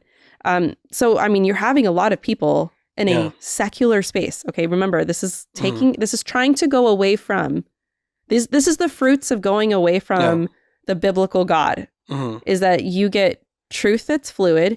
You get a spirituality that's fluid. Everything becomes about you, about what you think is true. And so there's no end in sight in that regard. And so that's the argument I'm bringing in. I'm like, hey guys, this is more than just a societal trend. So I would say yes, but I don't even know if they're conscious of it, right? Wow. So they're believing in this stuff. I wasn't. Yeah. I had no idea. It wasn't until after the fact that I'm like, oh dang, that was like a transcendental thing I was believing. I didn't even know there was a word for it. I didn't even know. I had no idea. I'm like reading this stuff. Yeah. I was fascinated by it. I mean, it was kind of wordy, but yeah, you have these ideas, the spiritual beliefs that are informing you, but it really is a spiritual belief. Yeah. So I don't even know if they're aware of it. The TikToker that's talking about their identity, that's telling you their pronouns. Right. They would say it's their true, authentic self. Right. That's how they would put it. When I hear that, I think of Carl Truman. I think of Romanticism. I think of Transcendentalism. I hear Emerson, right? That's what I hear. They don't know that. Right. You know, so it's like, I don't even know if they're aware of it. Right. But it goes as far as, bro, you have people that think they're aliens. Like you have people that actually think. I think I've seen those. Yes. We get interesting DMs in the Cultish inbox. Yes. Yes. And I would even go as far as to say that I don't even know if that's New Thought. I mean, maybe an identity thing. I mean, but that I would say it's more New Age. You have the star seeds, you have the light work, where they actually think they are from other planets. And then they call us weird, man. They call us like, you have a book that was given by God that we believe is objectively true. Like we're not just blindly believing it. And I just think that that's an interesting thing. But I wouldn't say that the person giving you their pronouns would even know that that's a spiritual identity, even though I clearly see that it is. Interesting. Yeah. So fascinating. So one of the things you bring up towards the end of chapter 5, and I want to maybe elaborate on that, but maybe also because you talked personally about that was something that you struggle with, and it wasn't even something until after you became a Christian, realizing that you still had a lot of this new thought ideas. Like in the same way, I had no idea when I was initially reading Napoleon Hill when I was a Christian that I'm actually reading like this auto-suggestion. Now I started like practicing it in some ways. Yes. Like I was listening to this guy because I was in some sort of get rich sort of thing. I think I went down this rabbit hole where I was reading some Tony Robbins and stuff. I remember Tony Robbins is very new thought. Totally, yeah. But just an example, this guy was talking about is like, yeah, when I was really struggling for money or whatever, I would go running, and every single time I'd running, my foot would like hit down. I would imagine $2,000 being paid to me. So it was just this auto-suggestion thing happening. Why not $1 million? Right. So so it was just all the things about Napoleon Hill. I'm just sort of, it's like, oh wow, deja vu for real. Yeah. Very new thought author. Oh, There's a whole chapter on the self-help movement, which I mean, we're focusing in on one chapter, which is actually hard, but everything. That's my goal in writing this book is that people are going to read it. And I'm hoping that the way that I structured it, even in the beginning, I'm like the first 4 chapters, it's like, this sounds like this, or this sounds like that, and this and that and this. Yeah. And that's probably the biggest frustration I had with this book is that it could have been 5 times long. Wow. There's, you asked me, I think even before we got on, am I tired of this yet? No, I don't think I am. No, that's right. It was on, we had started. Yeah. I'm like, no, I'm not tired of this yet. Because now you get to talk about the other stuff you couldn't put in the book. Yes. Elaborate on. Exactly. See? Yes. That's great. That's why I'm like, let's talk more. Yes. And like the boring history books, they're fascinating to me. Yeah. I mean, as an apologist, I mean, there are some Christians that get like kind of like, Melissa, how can you read that? I'm like, how can I not? Yeah. I think that it's like a doctor, man. I think that Natasha Crane makes this argument. My friend Natasha Crane, who's way smarter than me, has written many books. She makes the argument that, I mean, we wouldn't go to a doctor that only studies healthy bodies. Right. Hey, I have something wrong with me. Right. Oh man, you don't look healthy. Thanks, doc. Yeah. Okay. No, it's like you have to study the disease. Right. You have to study how it acts, how it looks. I think that's part of the problem, though, is that why a lot of Christians, we've gone so long not knowing what new thought is because it's been hiding behind the leg of new age. Right. And I'm like, we need to diagnose this. This is actually a problem. So how am I going to know what they believe unless I talk to them and read their material? I have my own personal experience and I have access to the stuff I grew up with, but you're going to look really dumb if you're presenting an idea that you haven't first steel-manned. Yeah. You have to steel-man. And how do you steel-man without reading the material? So I think that's just a logic thing. I'm not afraid of that at all. There's one thing I want to read from Nancy Pearcey, though. Yeah. That I quoted in the chapter that I think might help people kind of understand. This is from Love Thy Body? This is from her book, Love Thy Body. I quoted this. And this is what I'm reading from is actually an older draft. I'm pretty sure it made it in the final, but either way, it's good. Yeah. It says, Christianity is often accused of being anti-sex and anti-body, but in reality, it is the secular ethic that is anti-body. Gay activists downplay the body, our biological identity as male and female. It's what you were saying earlier, Jer, and define our true selves by our feelings and desires. Do you see the thread? These, us, you know what I mean? It's like the thread of true desires, feelings, true selves. They assume that the body gives no reference points for our gender identity or our moral choices. In essence, the secular worldview, the non-religious worldview, has revived the ancient Gnostic disdain for the body. Wow. So I think that that's just like a really good way to put it. It's just that there's this disdain for it. That's what I felt. I did not like my body. Yeah. And it was, all right, I'm going to default to, not even default, I'm going to lean into this spiritual belief. Yeah. I spend the rest of the chapter really going through New Thought and how it is a powerhouse ally to the LGBTQ movement. Yeah. I have this term meta-mystigorical kind of going through it. But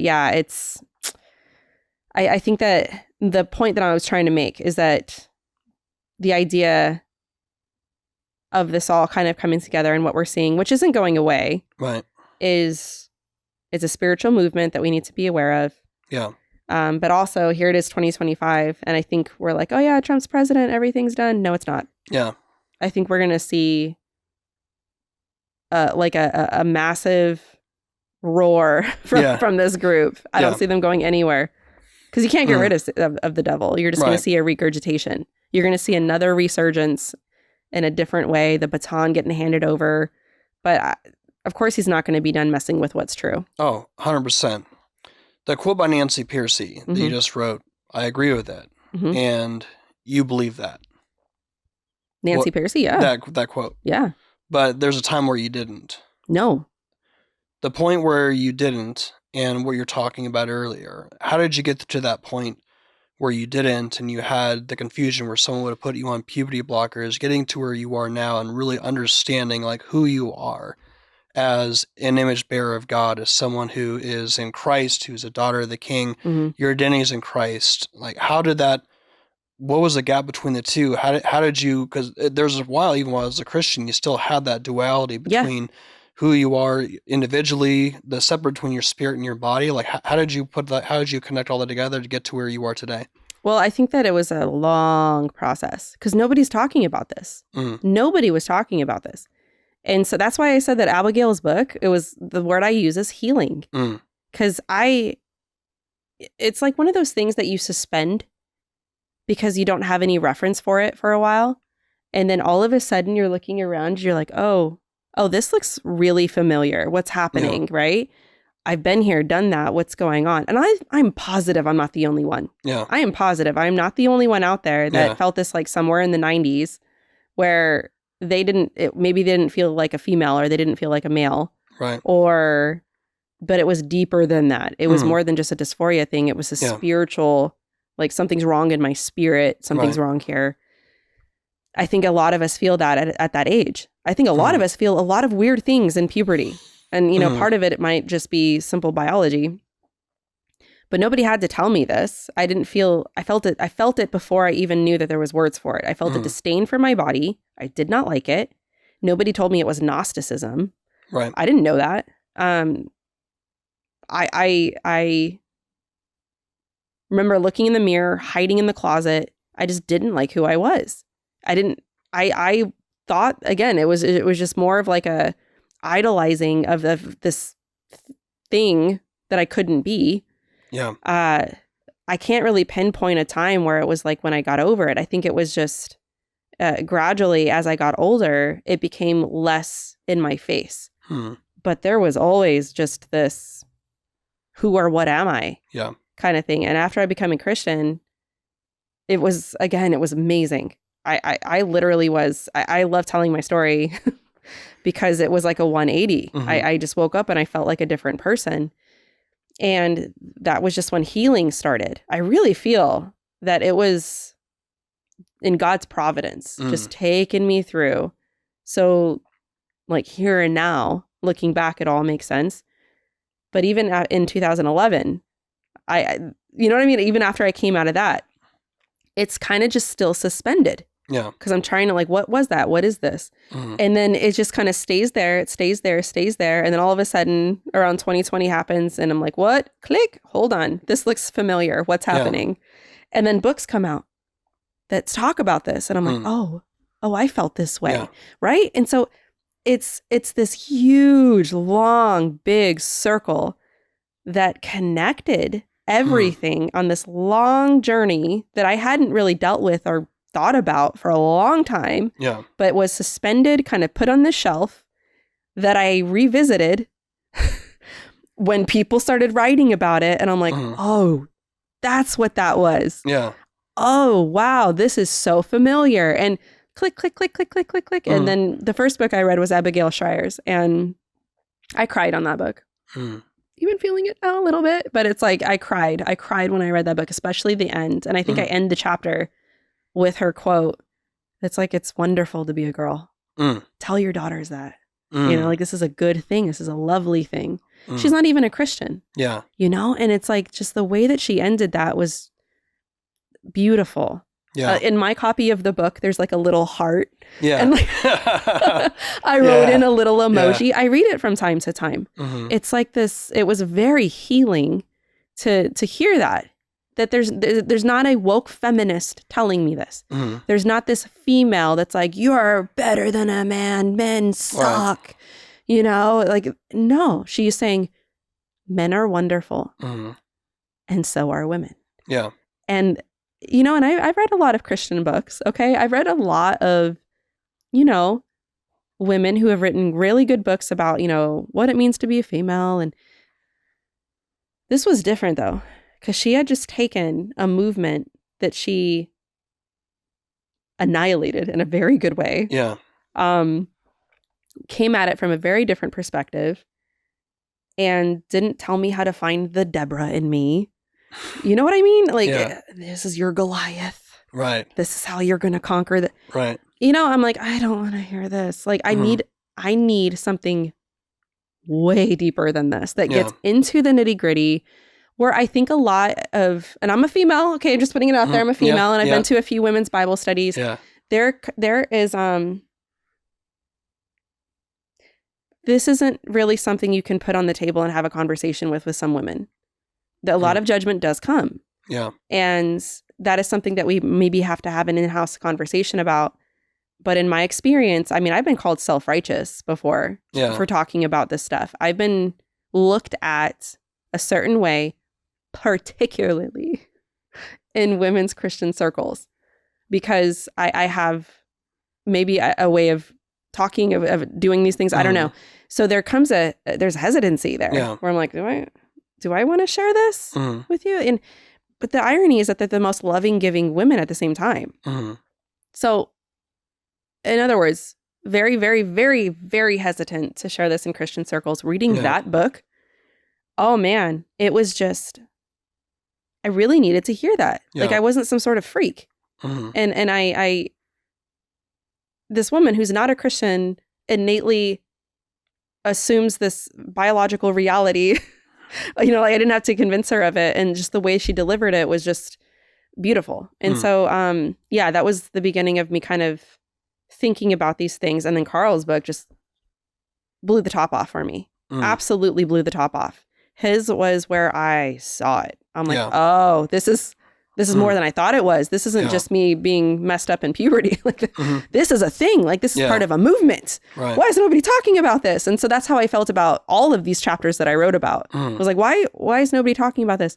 And that was one of the frustrations with condensing my chapter, was that I really wanted to get a lot geekier about what we're talking about, which is why it's cool to kind of talk about it and get into more clarity and detail about where I really wanted to go about the movement, except I only put like a section about the transcendental movement, but it's so much deeper than that. But yeah.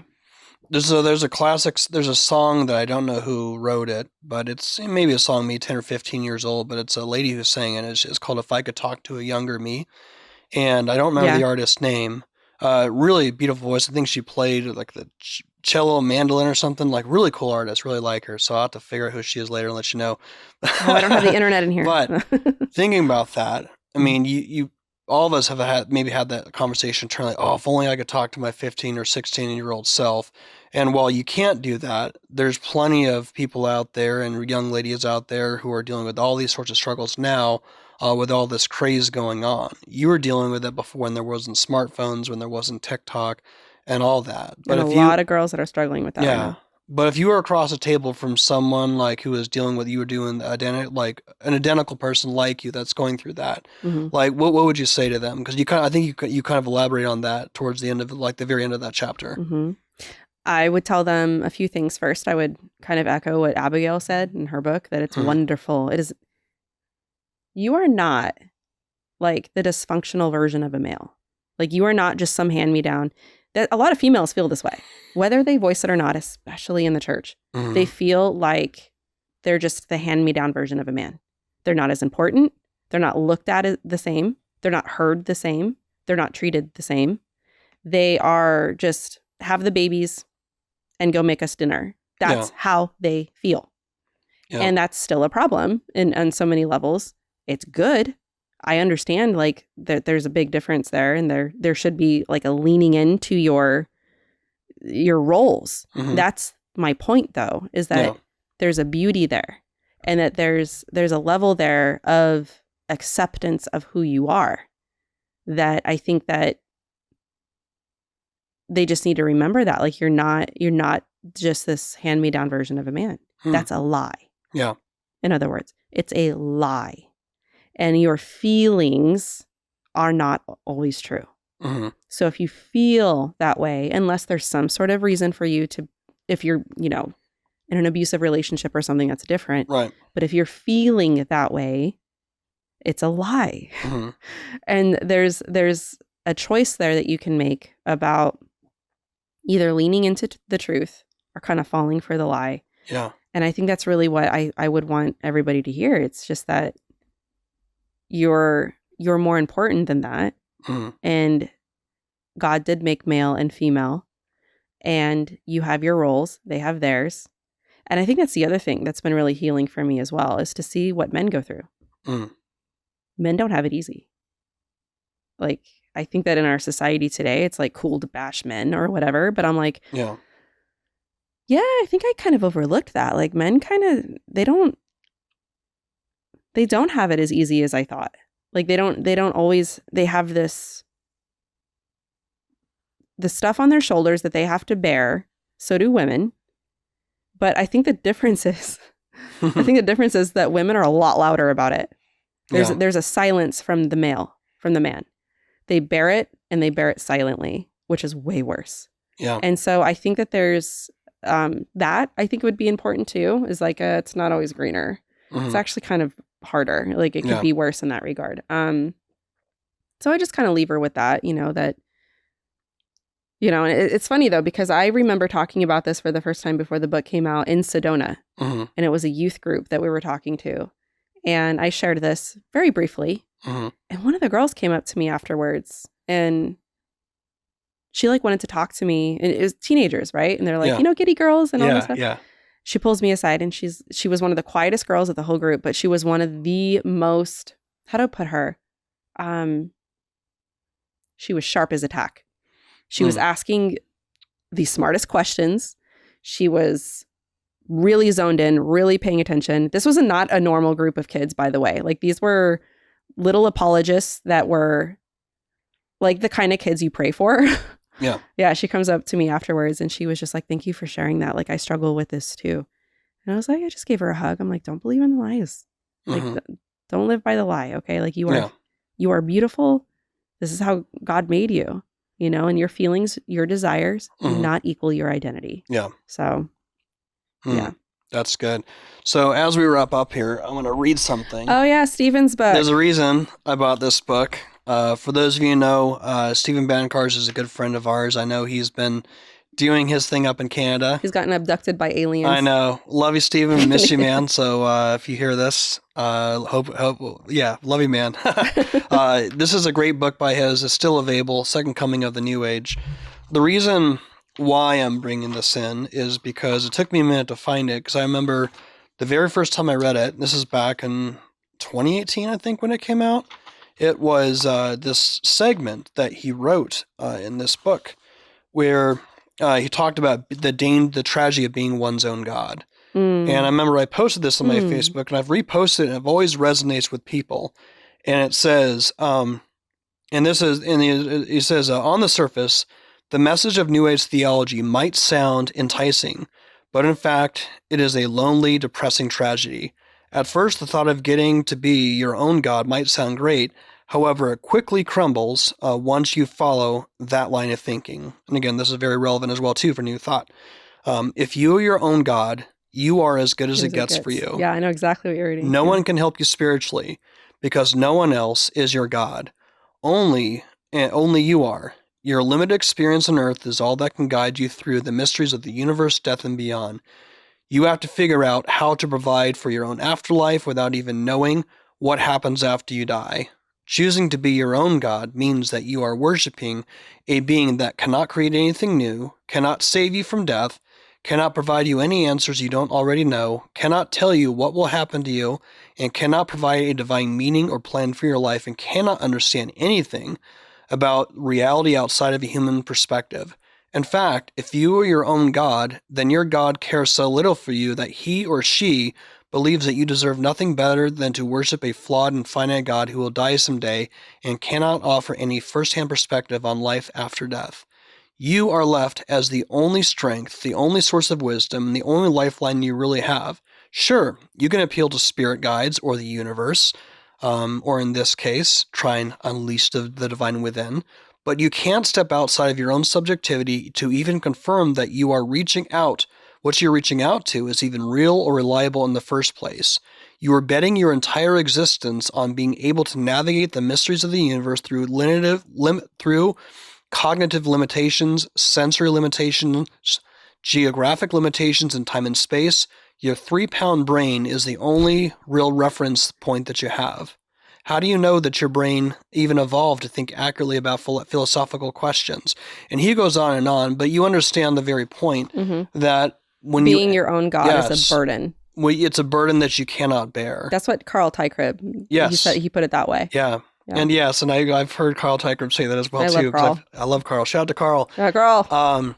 But yeah, so in the same way, I would say if anyone here is listening to this conversation, if you're on this video or listening to this podcast, is that you are made in the image of God, you have unique value, dignity, and worth, and that burden is not something that you're meant to bear. And there's no amount of all the things that you went through as younger that it's going to find you that joy, peace, and satisfaction is going to that person who says, "Yea, come unto me, ye who are weary laden, for my yoke is easy and my burden is light." You weren't meant to carry those burdens. So I would say is that go, if you're not a Christian, if you are still trying to figure these things out, this isn't about some sort of like theological, I'm better than you or I know more than you.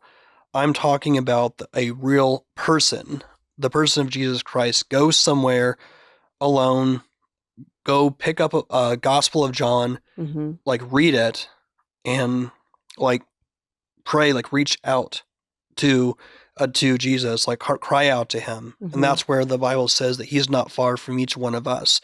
He's put himself in such a way that we would reach out for him, perhaps even find him. So that's what I would encourage any and all for anyone who's listened to do. Any last thoughts that we've wrapped up here? Yeah, just kind of elaborating on what you just said, that one thing I think is really interesting about Jesus saying that, his burden is light, is that he never says that you're not yoked to something. Like you're yoked to something. And he's saying, yoke yourself to me. It's not like you unyoke yourself and it's just you. I think it's very interesting to note that you are connected to something. If it's not him, you are yoked with something else. And even being yoked with yourself it's a burden. And so it's just, I think that's a interesting thing to point out. That he's like, put yourself to me. Yeah. It's not freedom, in other words, to go and be free from everything. Right. It's a lie. You are always yoked to something. And he's saying, yoke yourself up to me. Like I will be your rest.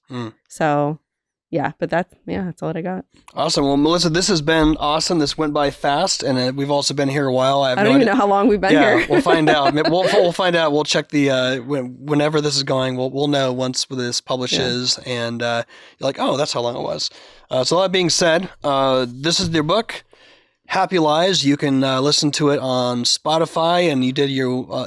How long did it take you to record, like with your voice, an Audible, Spotify? Well, the publisher calls you in and they put aside, you go in at like 9, and I think they schedule, words are hard today. Yeah. Schedule you until around 4 or 5. Wow. Like you're there all day for like 3 days.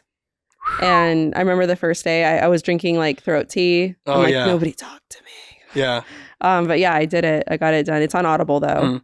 Yeah. Yes. And wherever books are sold, whether it's Amazon, Bookman's, is that still a website where people buy books? I don't even know what Bookman's Wherever you is. buy books, more than likely, wherever you buy books at, if you type Google in Happy Lies book, You'll probably see a couple places where you can buy it. It's great. Really enjoyed the book, and thank you for the care package too. What was the potato head guy? Oh, it was Happy Potato. His name was Phineas. Phineas, the Happy Potato. Yeah, he's named after. Okay. I thought it was a good name because Phineas Quimby. Great cat name too, by the way. Phineas. Yes. Phineas.